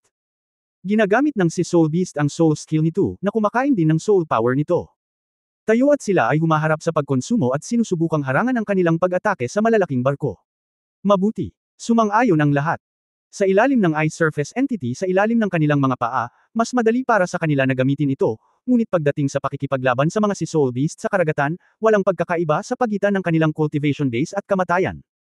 Kabilang sa mga si Spirit Beast na nakapalibot sa dalawang malalaking barko, mayroong hindi bababa sa daan-daang libong taon ng paglilinang, na bahagi nito ay na-freeze ni Wu Changkong, ngunit mayroon ding malaking bilang ng mga powerhouse. Hindi sila natatakot na harapin ang isang kaluluwang hayop na may antas na 10,000 taon, ngunit kapag sila ay nakubkob sa dagat, tiyak na mamamatay sila. Captain, protektahan mo ako hanggang sa dalampasigan, gusto kong mag-spells doon. Biglang sinabi ni Xu Xiaoyan kay Tang Wulan. Alam ni Tang Wulan kung ano ang kanyang gagawin kapag ginalaw niya ang kanyang puso. Sa sang-ayon pa lang, nagsalita na si Le Zhenghao sa tabi niya, paprotektahan kita mula sa nakaraan. Ang mga pakpak ay nakabukas sa likuran niya, ang banal na espada ay lumitaw mula sa manipis na hangin, at tumakbo patungo sa gilid ng yelo. Sumunod si Xu Xiaoyan sa likod niya. Sa sandaling itinaas ni Tang Wulan ang kanyang kamay, dalawang asul na pilak na damo ang nakapulupot sa kanilang mga baywang, handang tumulong anumang oras. Sa oras na ito, umasa si Guyu sa kanyang elemental na staff para umatake sa himpapawid, at si Yuanan Yahui ay umasa sa isang air cannon. Humugot si Ye Xinglan ng isang sword wire sa hangin, at ang pag-atake na mas malapit sa dagat ay bahagya ng naharang. Walang magawa si Xi, nasa tabi niya, nagbabantay sa kanila. Sa ganitong uri ng labanan, ang malapit na labanan ay malinaw na hindi kasing epektibo ng pangmatagalang pag-atake. Habang si Xi ay walang magawa, tumingin din siya kay Tang Wulan. Hindi rin magaling si Tang Wulan sa ranged attacks. Gayunpaman, hindi nagtagal, natigilan siya nang makita ang nakagugulat na eksena. Ang itim na ilaw ay kumislap, at ang pang-apat na spirit ring ni Tang Wulan ay na-activate. Dahil sa pressure na dala ng maraming si Spirit Beast, hindi napansin ng lahat na may apat na spirit ring si Tang Wulan. Habang umiilaw ang pang-apat na spirit ring, bahagyang lumilitaw ang isang phantom light at anino sa itaas ng ulo ni Tang Wulan, na katulad ng isang Tyrannosaurus Rex. Si Guyu, na nasa tabi niya, ay sumulyap sa liwanag at anino ng may pagtataka, at pagkatapos ay nakita ng lahat na ang asul na pilak na damo na inilabas mula sa katawan ni Tang Wulan ay nagsimulang lumaki ng husto. Ang asul na pilak na damo ay kumikinang sa isang madilim na gininto ang kinang, mabilis na nagiging mas makapal at mas mahaba. Ang asul na pilak na damo na 10-10 metro ang haba ay kumaway at direktang sumugod sa himpapawid, at tinamaan ito ang malayuang pag-atake ng mga si Soul Beast mula sa manipis na hangin. Hindi bababa sa daan-daang asul na pilak na damo ang dumagsa mula sa Tang Wulan. Ang mga asul na pilak na damong ito ay parang mga higanteng sawa, natatakpan ng kaliskis ng dragon, kumikinang na may madilim na gininto ang kinang, na may nakakatakot na kapangyarihan at malakas na kapangyarihan. Makapangyarihan, binasag ang mga atakeng lumipad mula sa dagat. Si Tang Wulan, ang pang-apat na espiritong kakayahan ng Blue Silver Emperor, ang Blue Silver Emperor ay nagbago. Ito ay isang espiritong kakayahan na komprehensibong nadaragdagan, at maaaring ilapat sa iba pang 3 espiritong kakayahan ng sabay-sabay. Sa wakas ay ipinakita ng Blue Silver Emperor ang kapangyarihan nito sa unang pagkakataon. Naramdaman lamang ni Tang Wulan sa oras na ito na tila siya ay may hindi mabilang na mga galami, at ang kapangyarihan ng umaagos na dugo sa kanyang katawan pagkatapos ay tumagos sa mga galami na ito, tulad ng isang bahagi ng kanyang katawan, na kumakaway sa hangin, ang mga kaliskis ay kumikislap, sa tuwing sa malayo ang pag-atake ng mga si Soul Beast na iyon, ang madilim na gininto ang kinang ay kumikislap, hindi lamang ang bahagi ng kapangyarihan nito ang masisira nito bago ito masira, ngunit ang bahagi ng kapangyarihan nito ay masisira bago ito. Mayroon ding ibang mga Spirit Master na tumalon mula sa bangka, at natural na kasama rito ang mga estudyanteng iyon mula sa Star Luo Royal Spirit Master Academy. Ang paggalaw sa panig ni Tang Wulan ay talagang napakahusay, paanong hindi nila ito makikita? And seeing that Tyran ay Sin, napatulala na sila. Siya ba, tao pa rin siya? Ano ang espiritu niya? Bakit ang daming dark blue na sawa? Isa ba itong ahas na maraming ulo? Hindi siya Beast Martial Soul, parang Plant Martial Soul. Hindi ko makita kung ano yun. O ito ba ay produkto ng mutation ng plant system at ng Beast Martial Soul Soul Core? Grabe, anong klaseng kapangyarihan yan? Kita mo, napakalaki lahat ng water ball niya ay madaling mawala sa kanya. Gaano kalakas ang ika-4,000 nitong singsing, hanggang 4,000 taon? O Diyos ko! Nakaka-relax ba si Tang Wulan? Sa katunayan, hindi rin ito naging madali. Matapos umangat sa ere ang kanyang Blue Silver Emperor Vines, hinaranggan nila ang isang malaking bilang ng mga pangmatagalang pag-atake ng sabay-sabay, ngunit sa parehong oras, kinain nito ang marami sa kanilang sarili. Gayunpaman, ang kanyang kinakain ay hindi lamang ang kanyang sariling kapangyarihan ng kaluluwa, kundi pati na rin ang kapangyarihan ng chi at dugo. Ang pinakamalaking tulong na ginawa sa kanya ng ikalawang ebolusyon ng Martial Soul ay hindi para mapabuti ang kanyang antas ng cultivation, ngunit upang gawing ganap na matuno ang kapangyarihan ng kanyang kaluluwa at ang kapangyarihan ng chi at dugo, ibig sabihin, hayaan ang kanyang Martial Soul na magkaroon ng gintong dragon. Ang kapangyarihan ng bloodline ng hari, at ang bloodline ng Golden Dragon King ay maaari ding gumamit ng soul power. Ang dalawa ay nagpupuno sa isa't isa at sa wakas ay pinagsama sa isa. Bilang resulta, ang kakayahan ni Tang Wulan na magpatuloy sa pakikipaglaban ay lubos na napabuti, hindi pa banggitin na mayroong isang Shulizi na patuloy na nagpupuno sa kanyang bibig kasama si Shulizi sa tabi niya.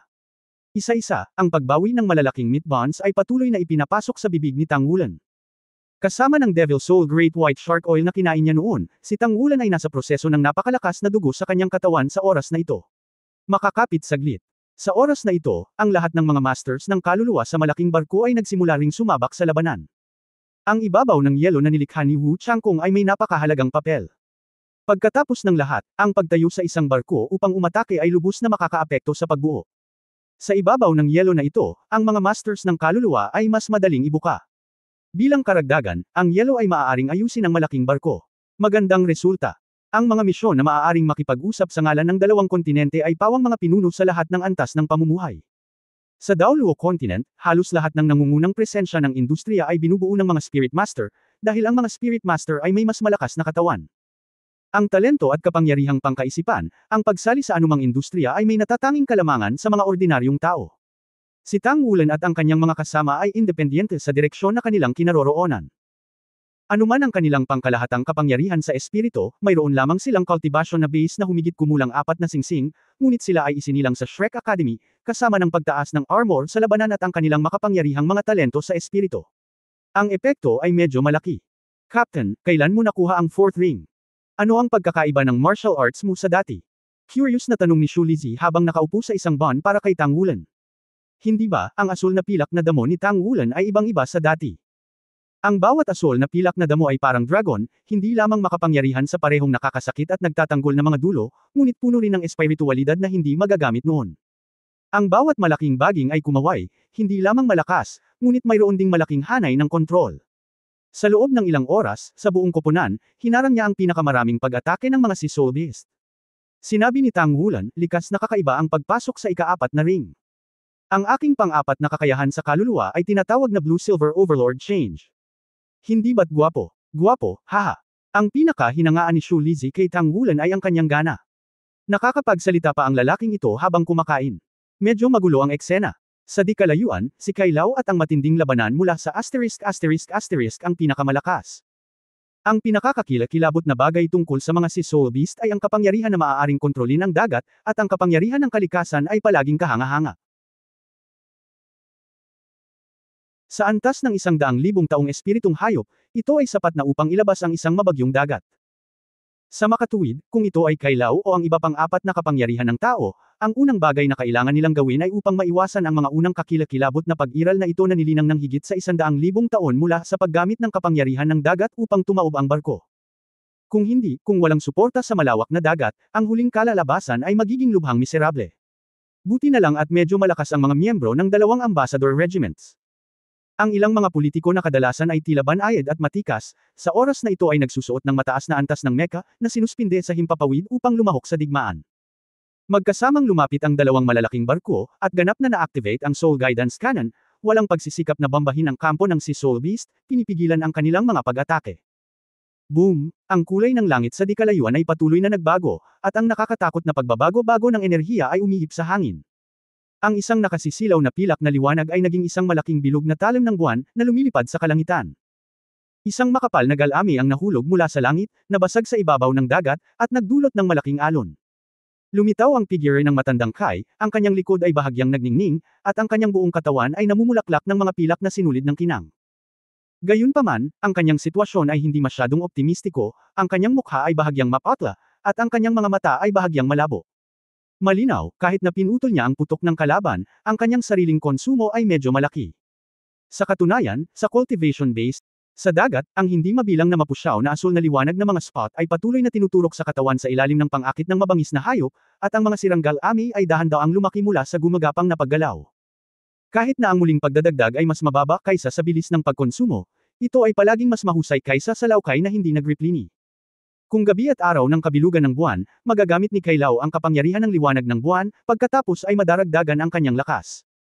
Ngunit sa kasamaang palad, ang sitwasyon sa oras na ito ay pinakaangkop para sa paraan ng pakikipaglaban ng mabangis na hayop sa harap niya. Ibigay mo ang mamamatay tao. Ang malaking halimaw ay hindi nagpatuloy sa pag-atake, ngunit tumigil. Bagamat siya ang may kapangyarihan ngayon, hindi ito ganap. Sa harap ng mga kalaban tulad ni Kai Lao, kung ang magkabilang panig ay desperado, ang posibilidad na matalo ang magkabilang panig ang pinakamalaki. Ibigay mo ang mamamatay tao at palayain ka. Kung hindi, ang jade at ang bato ay masusunog. May 8 mata sa harap na ulo ng malaking octopus, na lahat ay naglalabas ng mahina at mabangis na liwanag, na nakatitig sa Old Kai. Malamig na sinabi ng matandang Kai, sa palagay mo ba ay nanalo ka? Ang bilang ng mga kaluluwang hayop ay kakaunti na gusto mo pa ring mamatay. Sa palagay mo ba ay hindi talaga kayang sakupin ng mga tao ang dagat? Hindi ko alam kung sino ang pumatay sa inyong mga miyembro ng clan. Ngunit ikaw at ako ay hindi magkalahi. Sa anumang kaso, paprotektahan natin ang ating mga katribo. Nagsusunog ng jade at bato. Maaari mong subukan. Sa sandaling ito, isang mahinahong boses ang biglang umalangaw sa hangin, narito ang mamamatay tao, ano ang magagawa mo? Bahagyang gumalaw ang mga kilay ng matandang Kai, kumislap ang pilak na ilaw sa likod niya, at ang kanyang sandata sa labanan ay kumikinang ng maliwanag, dahil nagulat siya nang makitang nang lumitaw ang boses na ito, hindi niya napansin kung nasaan siya. Kahit na ang kanyang espiritu sa oras na ito ay nakatuon sa mabangis na hayop sa kanyang harapan, makikita kung gaano kalakas ang taong ito. Sa isang kislap ng liwanag at anino, may isa pang tao sa tabi ni Kai Lao. May puting chef na sombrero at puting chef na uniforme, ito ay parang walang iba kundi isang ordinaryong chef. Sa kanyang mga kamay sa likod ng kanyang likod, mayroong isang madilim na gininto ang glow sa paligid ng kanyang katawan. Ang singsing ng espiritu sa kanyang katawan ay isang labis na kulay, 5 itim at 4 na pula. Ang kahangahangang hininga na lumalabas sa kanyang buong katawan ay nagpadilim ng mga mata ni Lao Kai. Hindi niya kilala ang taong ito, ngunit walang alinlangan na mula ito sa barko. Ikaw kasi. Sa sandaling mamula ang 8 mata ng mabangis na hayop, 8 bughaw na sinag ang lumabas mula sa kanyang mga mata at dirdiretsyong bumaril patungo kay Muya. Nilingaw ni Muya ang kanyang ulo upang tingnan si Mr. Kai, bahagyang ngumiti, at mahinahong sinabi, ipaubaya mo na lang sa akin dito. Gaya ng sinabi niya, lumabas siya sa kawalan, humarap sa 8 bughaw na sinag ng liwanag nang hindi ito iniiwasan. Pumunta ng direkta sa isang suntok. Ang maitim na gininto ang kamao ay sumabog, at ang kalangitan ay tila baluktot ng marahas. Habang natutunaw ang asul na liwanag, itinaas ni Muye ang kalangitan na may mahabang dagandong. Isang maitim na golden battle armor ang mabilis na lumabas, na natakpan ang buong katawan sa isang iglap. Tumaas din ang kanyang hininga ng geometric multiples. Isang pares ng malalaking dark golden wings ang kumalat sa likod, at lumitaw ang isang dark golden light wheel. Kasabay nito, ang kanyang katawan ay lumaki sa isang kamanghamanghang bilis, at sa isang kisap mata ay naging isang higanteng daan-daang talampakan ang taas. Para itong Optimus Pillar na umaalalay sa langit at nang-aapi sa dagat. Ang langit ay nanginag, ang lupa ay nanginag, at ang kalawakan ay nanginag. Matapos maging higanti si Muya, muling pumutok ang kanyang sobrang kamao, at dumiretso sa mabangis na hayop habang sumasabog ang kanyang dibdib. 4 na karakter na Battle Armor Master. Bulong ni Kai Lao, tumalikod at naglakad palayo. Sa isang kislap ng figure, bumalik siya sa malaking barko kasama si Yinyo. Ang pilak na liwanag ay kumikislap, at ang si Soul Beast ay agad na inapi ng kabuuan. Paanong hindi niya makita na ang dark golden armor na isinuot ni Muya ay ang 4-character battle armor? Bagamat mula sa pananaw ng mga pagbabago sa kapangyarihan ng espiritu, ang antas ng paglilinang ng taong ito ay tila mas mababa kaysa sa kanyang sarili, ngunit pagkatapos magbago ang kanyang katawan, naisip ni Kai Lao na hindi niya ito mapapantayin. Matapos maabot ang antas na 70 pataas, na may pagkakaiba ng hindi bababa sa 1 o 2 antas ng cultivation base, kahit na walang pagkakaiba sa battle armor, hindi sigurado si Kai Lao na matatalo siya. Makikita kung gaano kalakas itong biglang lumitaw na tagapagluto. Ito ay hindi isang super Daoluo, ito ay mas mahusay kaysa sa isang super Daoluo.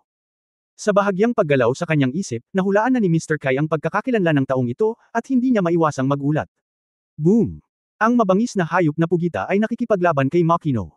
Pero hindi tulad ngayon, puro head-on ang laban nila. Walang magarbong kapangyarihan na hawakan ang isa't isa. Walang epekto ang kapangyarihan ng dagat sa nakakatakot na katawan ni Muya tulad ni Optimus Prime. Ang malalaking galami ng pugita ay tumama sa kanyang katawan, at ang kanyang mga kamao ay patuloy na bumabagsak sa higanteng octopus.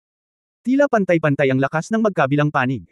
Ngunit malinaw naman, ang mga galami ng pugita ay hindi maaaring magdulot ng tunay na pinsala kay Makino, ngunit ang mga kamao ni Makino ay patuloy na nag-iiwan ng madilim na gintong mga marka sa kanya. Ang pilak na liwanag ay sumikat sa dagat, at ang offensiba ng si Spirit Beast ay sa wakas ay natigil sa harap ng napakalaking pressure ni Silver Moon Daoluo.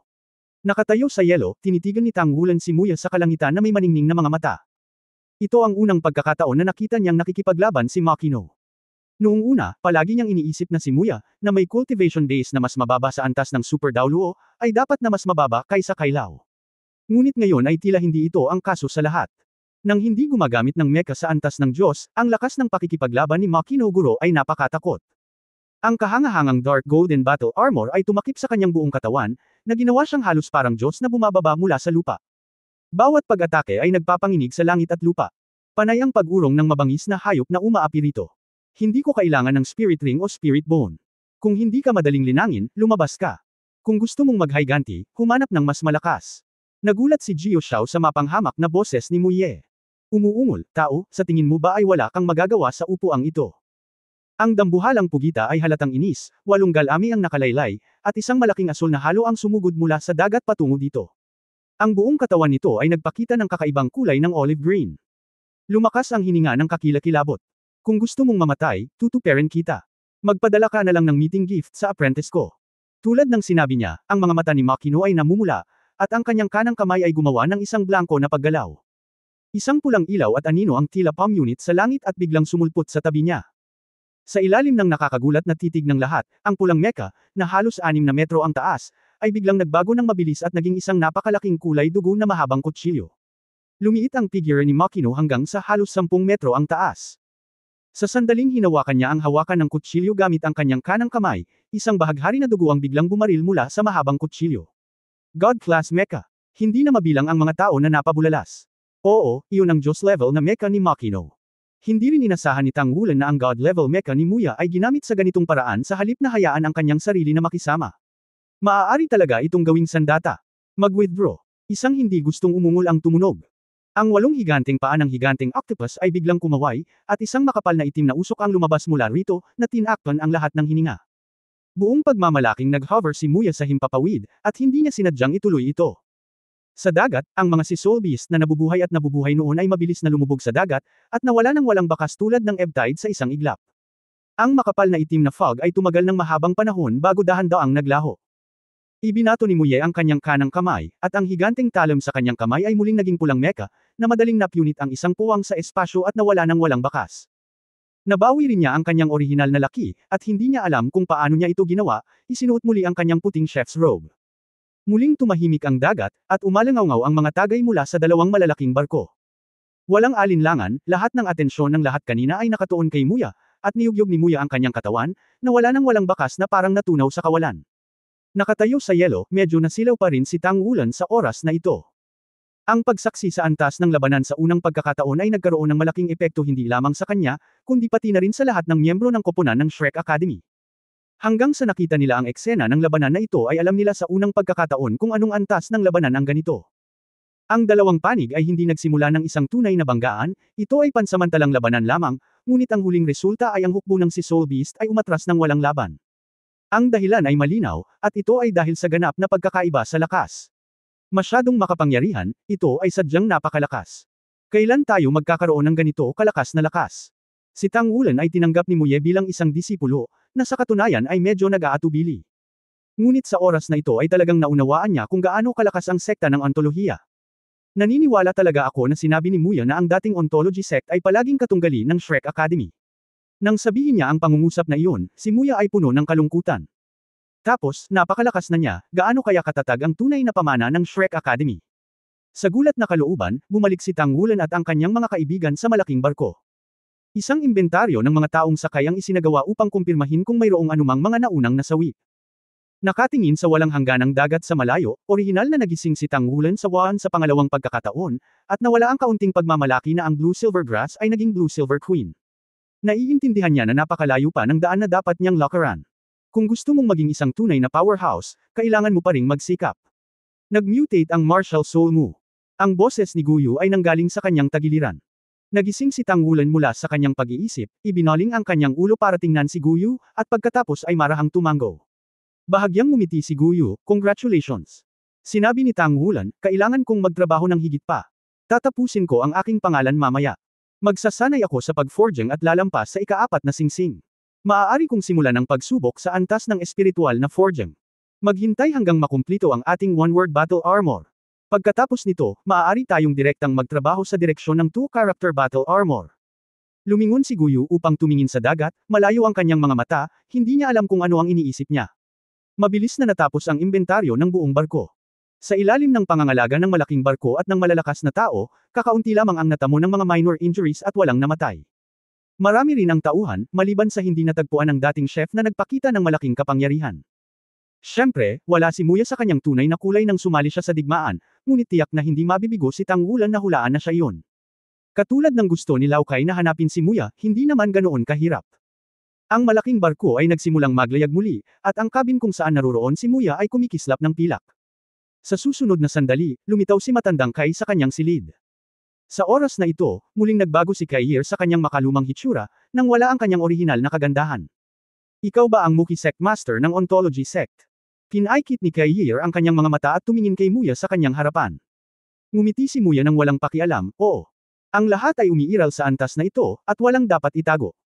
Sa hindi inaasahan, sa wakas ay nakamit ni Sect Master Muya ang isang 4-character battle armor. Bulalas ni Kai Yer, dapat ikaw lang ang parehong may 4 na character na Battle Armor Master at isang God-level Mecha Master. Bahagyang ngumiti si Makino, kung sasabihin ko sa iyo na hindi ako 4-character Battle Armor Master, naniniwala ka ba o hindi? Saglit na natigilan si Kai Yer, ngumiti at umiling, ito ang sekreto mo, ayokong magtanong.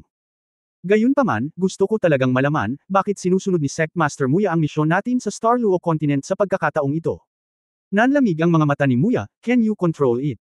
Nagtaas ng kilay si Kai Yer, at hindi siya mabait. Biglang naging tense ang atmosphere sa kwarto. Okay, dahil iyon ang kaso, hindi ito haka-haka.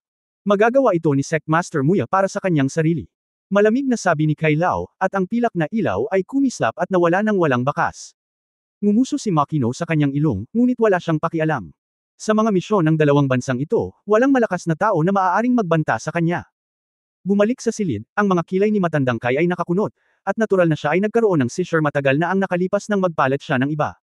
Biglang may napakataas na powerhouse sa fleet, at hindi niya alam kung kaaway ba ito o kaibigan.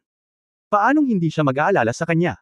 Kahit na ang Ontology Sect ay walang anumang pakikipagkaibigan sa Shrek Academy sa loob ng maraming taon, ang dalawang panig ay tiyak na hindi pagkakaibigan. Hindi man kasing laki ng dati ang sektang Ontolohiya, sekta ng Ontolohiya. Ang dating makapangyarihang Ontology Suzerain ay umiral din sa parehong antas ng Sigad Pavilion Master. Pero wala talaga siyang kinalaman kay Muya. Sa mga tuntunin ng pagiging epektibo ng labanan, siya ay mas mababa pa rin sa Panginoon ng isang sekta pagkatapos ng lahat. Kahit sa Poseidon Pavilion, wala masyadong makakapagpatatag kay Muya. Sana hindi siya ang kalaban. Naglakad si Kai Lao sa balkonahe at iwinagayway ang kanang kamay. May lumitaw na bowl ang pilak sa palad niya. Isang maliit na silver light ang gumuhit sa kanyang mga daliri. Ang kanyang mga kamay ay gumagalaw na parang butterfly sa pamamagitan ng mga bulaklak. Hindi nagtagal, ang silver light ay naggansilyo sa hangin. Isang kakaibang pattern. Ang pilak na globo ay marahan niyang idiniin sa pattern, at ang pilak na liwanag ay kumislap, at sa susunod na sandali, ang pilak na globo ay nawala sa manipis na hangin. Paglampas sa 40 antas, si Wan ay nagbago sa Blue Silver Emperor. Ang qualitative leap sa lakas ay hindi lamang makikita sa labanan. Nang magsimulang magpanday si Tang Wulan sa forging room sa malaking barko, naramdaman din niya ang malaking pagbabago. Ang dahilan kung bakit napakahirap ng espiritual na pagpapanday ay dahil bukod sa mga kasanayan, ang paglilinang ng kapangyarihan ng kaluluwa ay napakahalaga din. Noong nakaraan, palaging ginagamit ni Tang Wulan ang kanyang enerhiya at dugo bilang pandagdag sa kanyang kaluluwang kapangyarihan upang magtagumpay sa pagforging, ngunit mahirap magkaroon ng kasunod na kapangyarihan upang makumplito ang forging ng spiritual forging level o ang forging ng tatlong metal.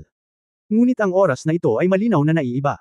Ang cultivation base ay napabuti, ang kapangyarihan ng chi at dugo at kaluluwang kapangyarihan ay natunaw sa isa, nagiging kakaibang enerhiya. Iyon ay ang enerhiya ng isang puti at gininto ang kaluluwa core. Kapag pinakilos, ang dalawa ay maaaring pagsamahin, o maaari silang magtrabaho ng hiwalay. Kapag pinagsama-sama, ang kapangyarihan ng kaluluwa ay nagiging puting ginto, na nagbibigay kay Tang Wulan ng pinakamalakas na kapangyarihan. Ang kapangyarihan ng kanyang kaluluwa mismo ay napakadalisay, kasama ng malakas na kapangyarihan ng chi at dugo, sapat na ang pinagsamang enerhiya hayaan siyang magpanday ng mahabang panahon. Ang estado ng kahinaan sa nakaraan ay ganap na mawawala. Ang dalawa ay hiwalay, at ang ilan sa kanyang iba pang mga kakayahan ay maaaring pakilyusan ng hiwalay. Halimbawa, para sa kanyang mga kakayahan na may kaugnayan sa bloodline ng Golden Dragon King, ang kapangyarihan ng kaluluwa ay hindi maaaring lumahok dito, maaari lamang itong maging purong enerhiya na mabilis sa sayon. Sa makatuwid, sa panahon ng proseso ng forging, si Tang Wulan ay hindi lamang nagpractice ng kanyang forging, ngunit naramdaman din niya ang kanyang sariling mga pagbabago at naging pamilyar sa kanyang iba't ibang kakayahan pagkatapos na may promote sa ika-4 na ring. Ito talaga ang pinakamahalaga para sa kanya. Nang sumapit ang gabi, kinaladkad ni Tang Wulan ang kanyang pagod na katawan pabalik sa cabin. Pagkatapos ng hapunan, ngayon lang niya gustong magkaroon ng mahimbing na tulog. Humiga sa kama at magpahinga. Bigla siyang nakaramdam ng kakaibang pakiramdam. Siya ay masigasig na nagsasanay at patuloy na pinapabuti ang kanyang sarili, palaging nakikita ang kanyang sariling mga pagkukulang, palaging nakikita ang isang mas malakas na presensya kaysa sa kanyang sarili, at palaging nakakakuha ng kanyang mga kasosyo. Ngunit kapag siya ay huminahon at huminto upang lumingon paminsan-minsan, makikita niya na ang kanyang mga pagsisikap ay hindi nawala ng kabuluhan. Ang sarili kong bilis ay palaging mabilis. Katulad ni Zhang Yangzi at Wang Jingxi, nakilala niya noong nagsimula pa lang siyang umunlad ng mabilis, nagsimula na siyang magtrabaho ng husto. Bago niya alam, malapit na siyang maging isang pag-iral na maaaring pumasok sa loob ng looban ng Shrek Academy. Maging miyembro ng Tangmen Duhuntang. Maging ang alagad ng Ontology Suzerain. Napakaganda ng mundong ito. Bigla siyang nakaramdam ng saya. Ang bawat tao'y may iba't ibang kahulugan ng kaligayahan. Ang ilang mga tao ay naniniwala na ang kasiyahan at kaligayahan ay kaligayahan.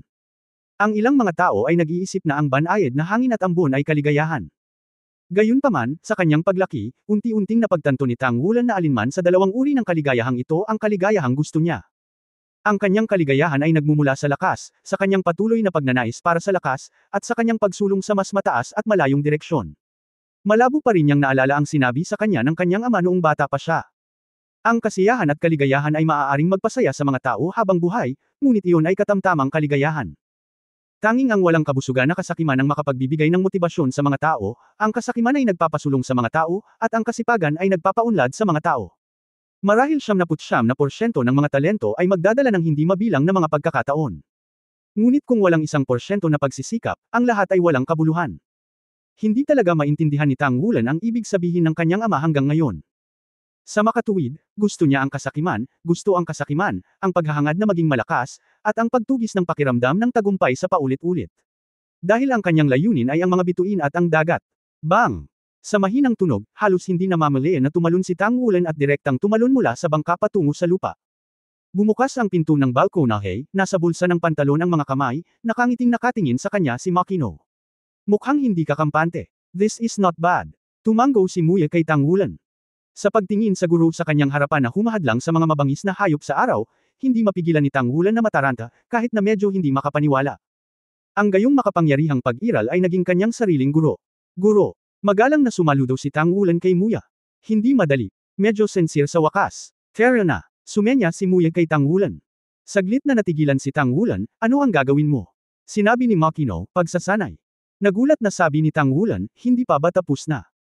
Nakumpleto na rin ang aking martial soul ang pangalawang paggising. Makino took it for granted, sino ang nagsabi sa iyo na tapos na?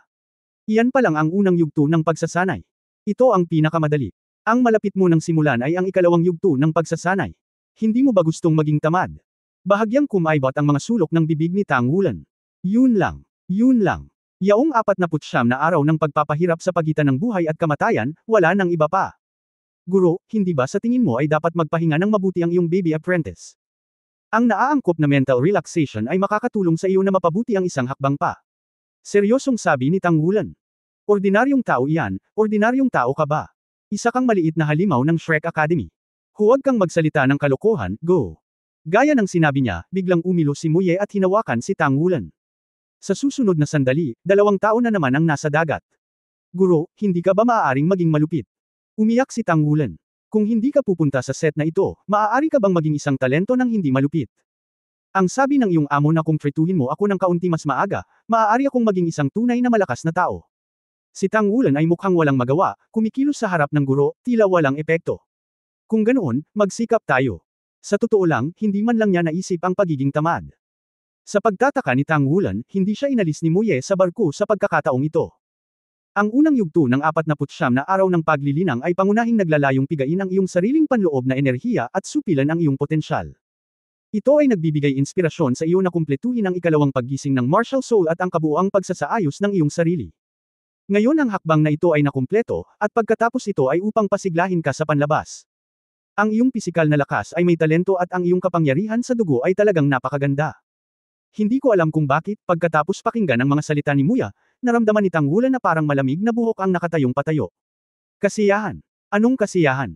Isang lubad ng hindi kilalang materyal ang nakatali sa mga kamay ni Tang Wulan, at ang kabilang dulo ng lubad ay itinali sa dulo ng barkong patungo sa karagatan. Pagkatapos, si Tang Wulan ay nasa dagat, naging isang produkto ng kaladkarin. Karaniwan, tila hindi masyadong mabilis ang takbo ng malaking barko, ngunit pagkatapos itong maging isang produkto ng kaladkarin, ito ay ganap na naiiba. Imposibleng tumayo nang hindi binabalanse ang iyong mga braso. Bago pa man magsalita ng pagtutol si Tang Wulan, kinaladkad na siya at lumipad sa dagat. Ang kanyang katawan ay patuloy na bumagsak sa dagat, bumangga sa malalaking alon, at pagkatapos ay kinaladkad palabas ng dagat, bago tumama sa ibabaw ng dagat. Mula sa malayo, siya ay walang iba kundi isang maliit na madilim na anino na may pagtaas at pagbaba. Ang dagat ay walang mga batas o ritmo, pagtaas at pagbaba, patuloy na epekto at alitan. Ang masama pa nito, direktang hinarang ni Muya ang soul power at bloodline ni Tang Wulan. Hindi niya mamobilize ang enerhiya sa kanyang katawan para suportahan ang kanyang katawan. Ito rin ay isang pagpapanday, ang pagpapanday ng iyong katawan sa tabi ng dagat. Matanda, guro, ito. Ang ikalawang yugto. Gaano katagal? Pasulpat-sulpat ang boses ni Tang Wulan sa mga alon. Hanggang sa Xingluo Continent. Nang bumalik si Tang Wulan sa silid, ang kanyang buong katawan ay kasing hinamo. Makalipas ang isang oras. Sa pamamagitan ng mga araw na ito ng pag-unawa, si Makino ay lubos na naiintindihan ang kanyang pisikal na kondisyon. Maaari itong palaging magtapos sa tipping point. At hindi rin siya binaygo ni Tang Wulan. Matapos kumaladkad sa dagat ng ilang oras, ang buong katawan ni Tang Wulan ay namula at namamagana. Hindi agad inalis ni Muya ang blockade ng kanyang dugo at soul power, bagkus ay inilapat muna sa kanyang katawan ang espesyal na potion na ginawa ng ontology sect bago ilabas ang selyo. At pinilit siyang magsanay ng cross-legged. Nagsisimula pa lang ang mga ganitong mapait na araw. Halos araw-araw ay gumugol si Tang Wulan sa matinding kahirapan, at talagang napunta ito sa Xingluo Continent. Nang lumitaw ang isang piraso ng itim sa abot tanaw sa dikalayuan, labis na naantig si Tang Wulan na halos umiyak siya. Nalampasan ko rin sa wakas. Nagmula rin ang mga taga Xingluo Continent. Para sa kanila, uuwi na sila. Mula sa malayo, ang mga beach ng Xingluo Continent ay tila walang pinagkaiba sa Daoluo Continent. Maging ang estilo ng mga gusali sa malayong pier ay bahagyang naiiba. Ang grand welcoming ceremony ay isang cutscene lang para sa lahat sa Shrek Academy. Matapos maglayag ang dalawang misyon, sa wakas ay naghiwalay sila. Ang misyon ng Xingluo Continent ay direktang binuwag para sa isang holiday. At nagsimula na ang paglalakbay ng Daoluo Mainland Mission. Ito ang susunod nating itinerary. Darating muna tayo sa Xingluo City, ang kabisera ng Xingluo Empire sa Xingluo Continent. Isang serye ng exchange competition ang gaganapin. Ang pangunahing bagay ng exchange ay ang Xingluo Royal Academy Team. Pagkatapos ay pupunta tayo sa sinabi ng malamig na boses ni Wu Changkong sa lahat kung ano ang susunod nilang gagawin.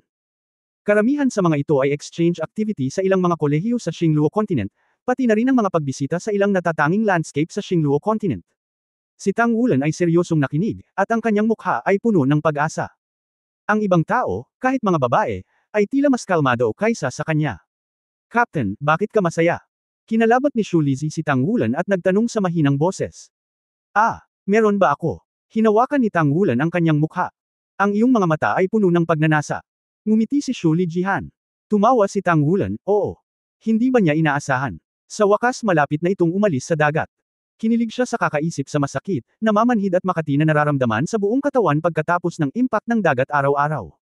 Sa wakas, malapit na tayong makatakas mula sa dagat ng pagdurusa. Gayunpaman, para sa kanya, ang 2 buwang paglalayag sa dagat ay masasabi ring isang paglalakbay ng pagbabago. Ngayon ay dumaan na siya sa napakalaking pagbabago mula noon.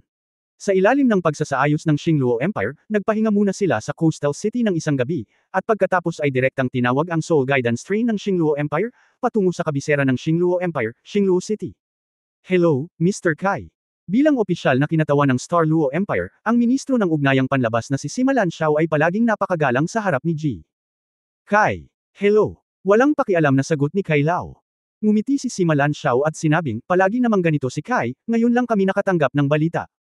Sa kabisera ng ating Star Luo Empire, isang engranding Young Soul Master Competition ang ginaganap. Nagkataon lang na ang unang stop ng iyong itinerary ay Star Luo City. Ang mga estudyante ng Shrek Academy na dinala mo ay mga leader din ng mga nakababatang henerasyon. Pero hindi ko alam kung interesado silang lumahok sa mga terminong ito ng ating batang kaluluwa.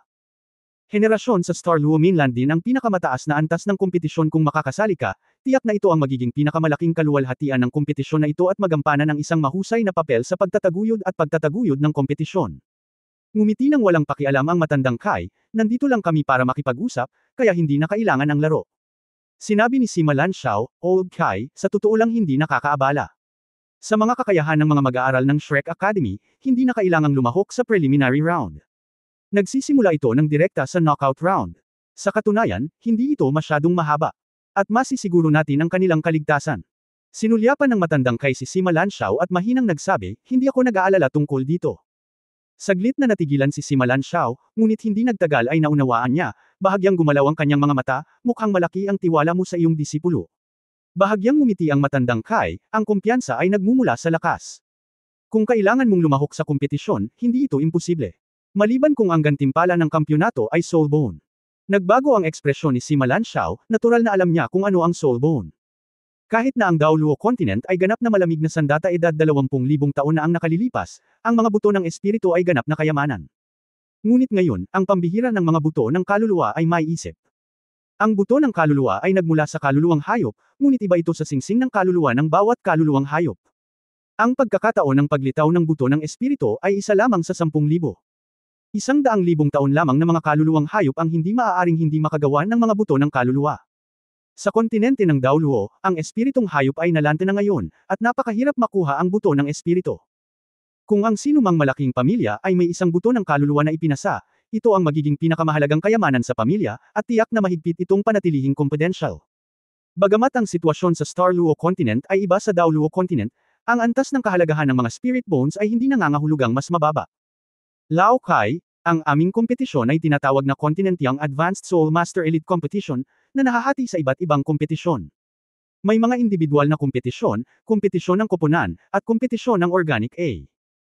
Ang mga Soul Bone na binanggit mo, mayroon lang kaming mga individual na kompetisyon. Isang Soul Bone reward lamang ang ibinibigay sa panghuling kampyon ng komprehensibong kompetisyon. Sa kompetisyon ng koponan, ang pangwakas na gantimpala para sa kompetisyon ng 7 taong metal na gantimpala bawat isa ay ang panghuling gantimpala para sa kompetisyon ng 7 tao na metal na gantimpala bawat isa. Ay ang walang hanggang artifact ang pangwakas ng kompetisyon ng mecha. Ang premyo para sa kampyonato ay ang itim na mecha, at ang ikalawa at pangatlong pwesto ay ang purple na mecha. Bahagyang itinaas ng matandang Kai ang kanyang kilay, at hindi niya inaasahan na ang mga premyo ng All Continent Advanced Soul Master Elite Competition ng Star Luo Empire ay napakayaman. Hindi lang talaga nagkaroon ng Soul Bones, medyo maganda rin ang mga premyo ng ibang competition. Mukhang maganda, ngunit ang antas ng mga parangal sa premyo sa iyong iba't ibang mga kompetisyon ay tila ibang-iba. Bagamat maganda ang metal, mecha, at makalangit na material at treasure spirit grass, ngunit kung ikukumpara sa Soul Bone, mayroon pa ring malaking pagkakaiba sa antas ng kahalagahan. Sinabi ni Sima Lanxiao, ang dahilan kung bakit napakayaman ng one-on-one na mga premyo ay dahil ang aming one-on-one na kompetisyon ay tinatawag na walang katapusang hamon. Ibig sabihin, sa kompetisyon, magagamit mo ang lahat ng paraan upang makipagkompetensya, battle armor, martial arts, soul guide, kahit ano ay maayos. Bukod dito, kinakailangan na pirmahan ng katayuan ng buhay at kamatayan. Tanging ang pinakamahalagang mga premyo na ito ay makakalahok din sa isa. Sa lahat ng ating mga kompetisyon. Ito ay iba sa sitwasyon sa Daoluo Continent, kung saan ang 7-on-7 team battle ay ang makaharing paraan. Dito, malinaw na ang individual na kabayanihan ay higit na nagtataguyod. Ano ang mga paghihigpit sa pakikilahok? Mahinang tanong ni Kai Lao. Tuwang-tuwa si Sima Lanxiao, alam na medyo natukso siya, wala pang 20 taong gulang. Wala nang iba pang paghihigpit. Lalo na para sa lahat mula sa Shrek Academy. Mabuti. Ang sagot ni Kai Lao ay isang simpleng salita lamang. Si Tang Wulan at ang iba pa ay naliligaw. Kara-rating lang nila sa Xingluo Continent, at haharapin nila ang isang hindi pangkaraniwang kompetisyon. Sa sandaling ito, nakaupo sila sa marangyang Soul Guidance Train, tinitingnan ang tanawin na kabilang sa Xingluo Continent. Kung ikukumpara sa kasaganaan at mekanisasyon ng Daoluo Continent, ang Xingluo Continent ay halatang mas primitive. Pagkatapos ng lahat, ang oras na ito ay binuo dito ay mas mababa kaysa sa Daoluo Continent. Ang bilis ng Soul Guidance Train ay bumagal din ng husto, at ang mga kagubatan at lawa ay patuloy na lumilitaw sa labas ng mga bintana. Maaliwalas ang hangin kaya malayo ang tingin mo. Paminsan-minsan ay dumadaan sa ilang lungsod, at pagkatapos ng maingat na pagkakakilanlan, makikita na ang antas ng modernisasyon ay medyo iba pa rin sa Daoluo Continent. Ang pagkain sa Star Luo Continent ay hindi gaanong naiiba sa Daoluo Continent. Upang aliwin sila at ang mga miyembro ng misyon, isang napakasarap na pagkain ang inihanda sa tren. Sa pagtingin sa tanawin at pagkain ng masasarap na pagkain, ang ganitong uri ng nakaka-relax na paglalakbay ay hindi pa nagagawa para sa kanila. At least matapos akong makapasok sa Shrek Academy, wala pa akong ganoon kagandang buhay. Nasa iisang sasakyan sila ni Tang Wulan, pati na rin ang mga miyembro ng delegasyon ng Xingluo Royal Academy. Nakaupo silang lahat sa isang sasakyan. Nagkaroon pa rin ng ilang sigalot sa pagitan ng dalawang panig noong una silang sumakay sa barko, ngunit unti-unti silang nagkakilala sa isa't isa. Never talagang ginawa. Bawat 4 na tao sa tren ay nakaupo sa tapat ng bawat isa, na may isang mesa sa gitna. Sa tabi ng Tang Wulan ay si Guyu, sa tapat ni Shu Lizhi, at sa tapat ni Guyu ay si Ye Xinglan. Umupo sa isa pang table sina Xi, Shu Xiaoyan, Le Zhenggayo at Yuan Enyahui. Sa oras na ito, hindi pa humihinto sina Tang Wulan at Shu Lizhi mula nang sumakay sila sa bus, at kumakain sila ng espesyal na pagkain. Para sa kanila, walang mas mahalaga kaysa sa pagkain. Sa gilid ng Xingluo Royal Academy, mayroon ding isang mesa ng 4, at tinitingnan nila si Tang Wulan at ang iba pa paminsan-minsan. Talagang makakain ang lalaking iyon, bulong ng isang batang babae, at mukhang maganda.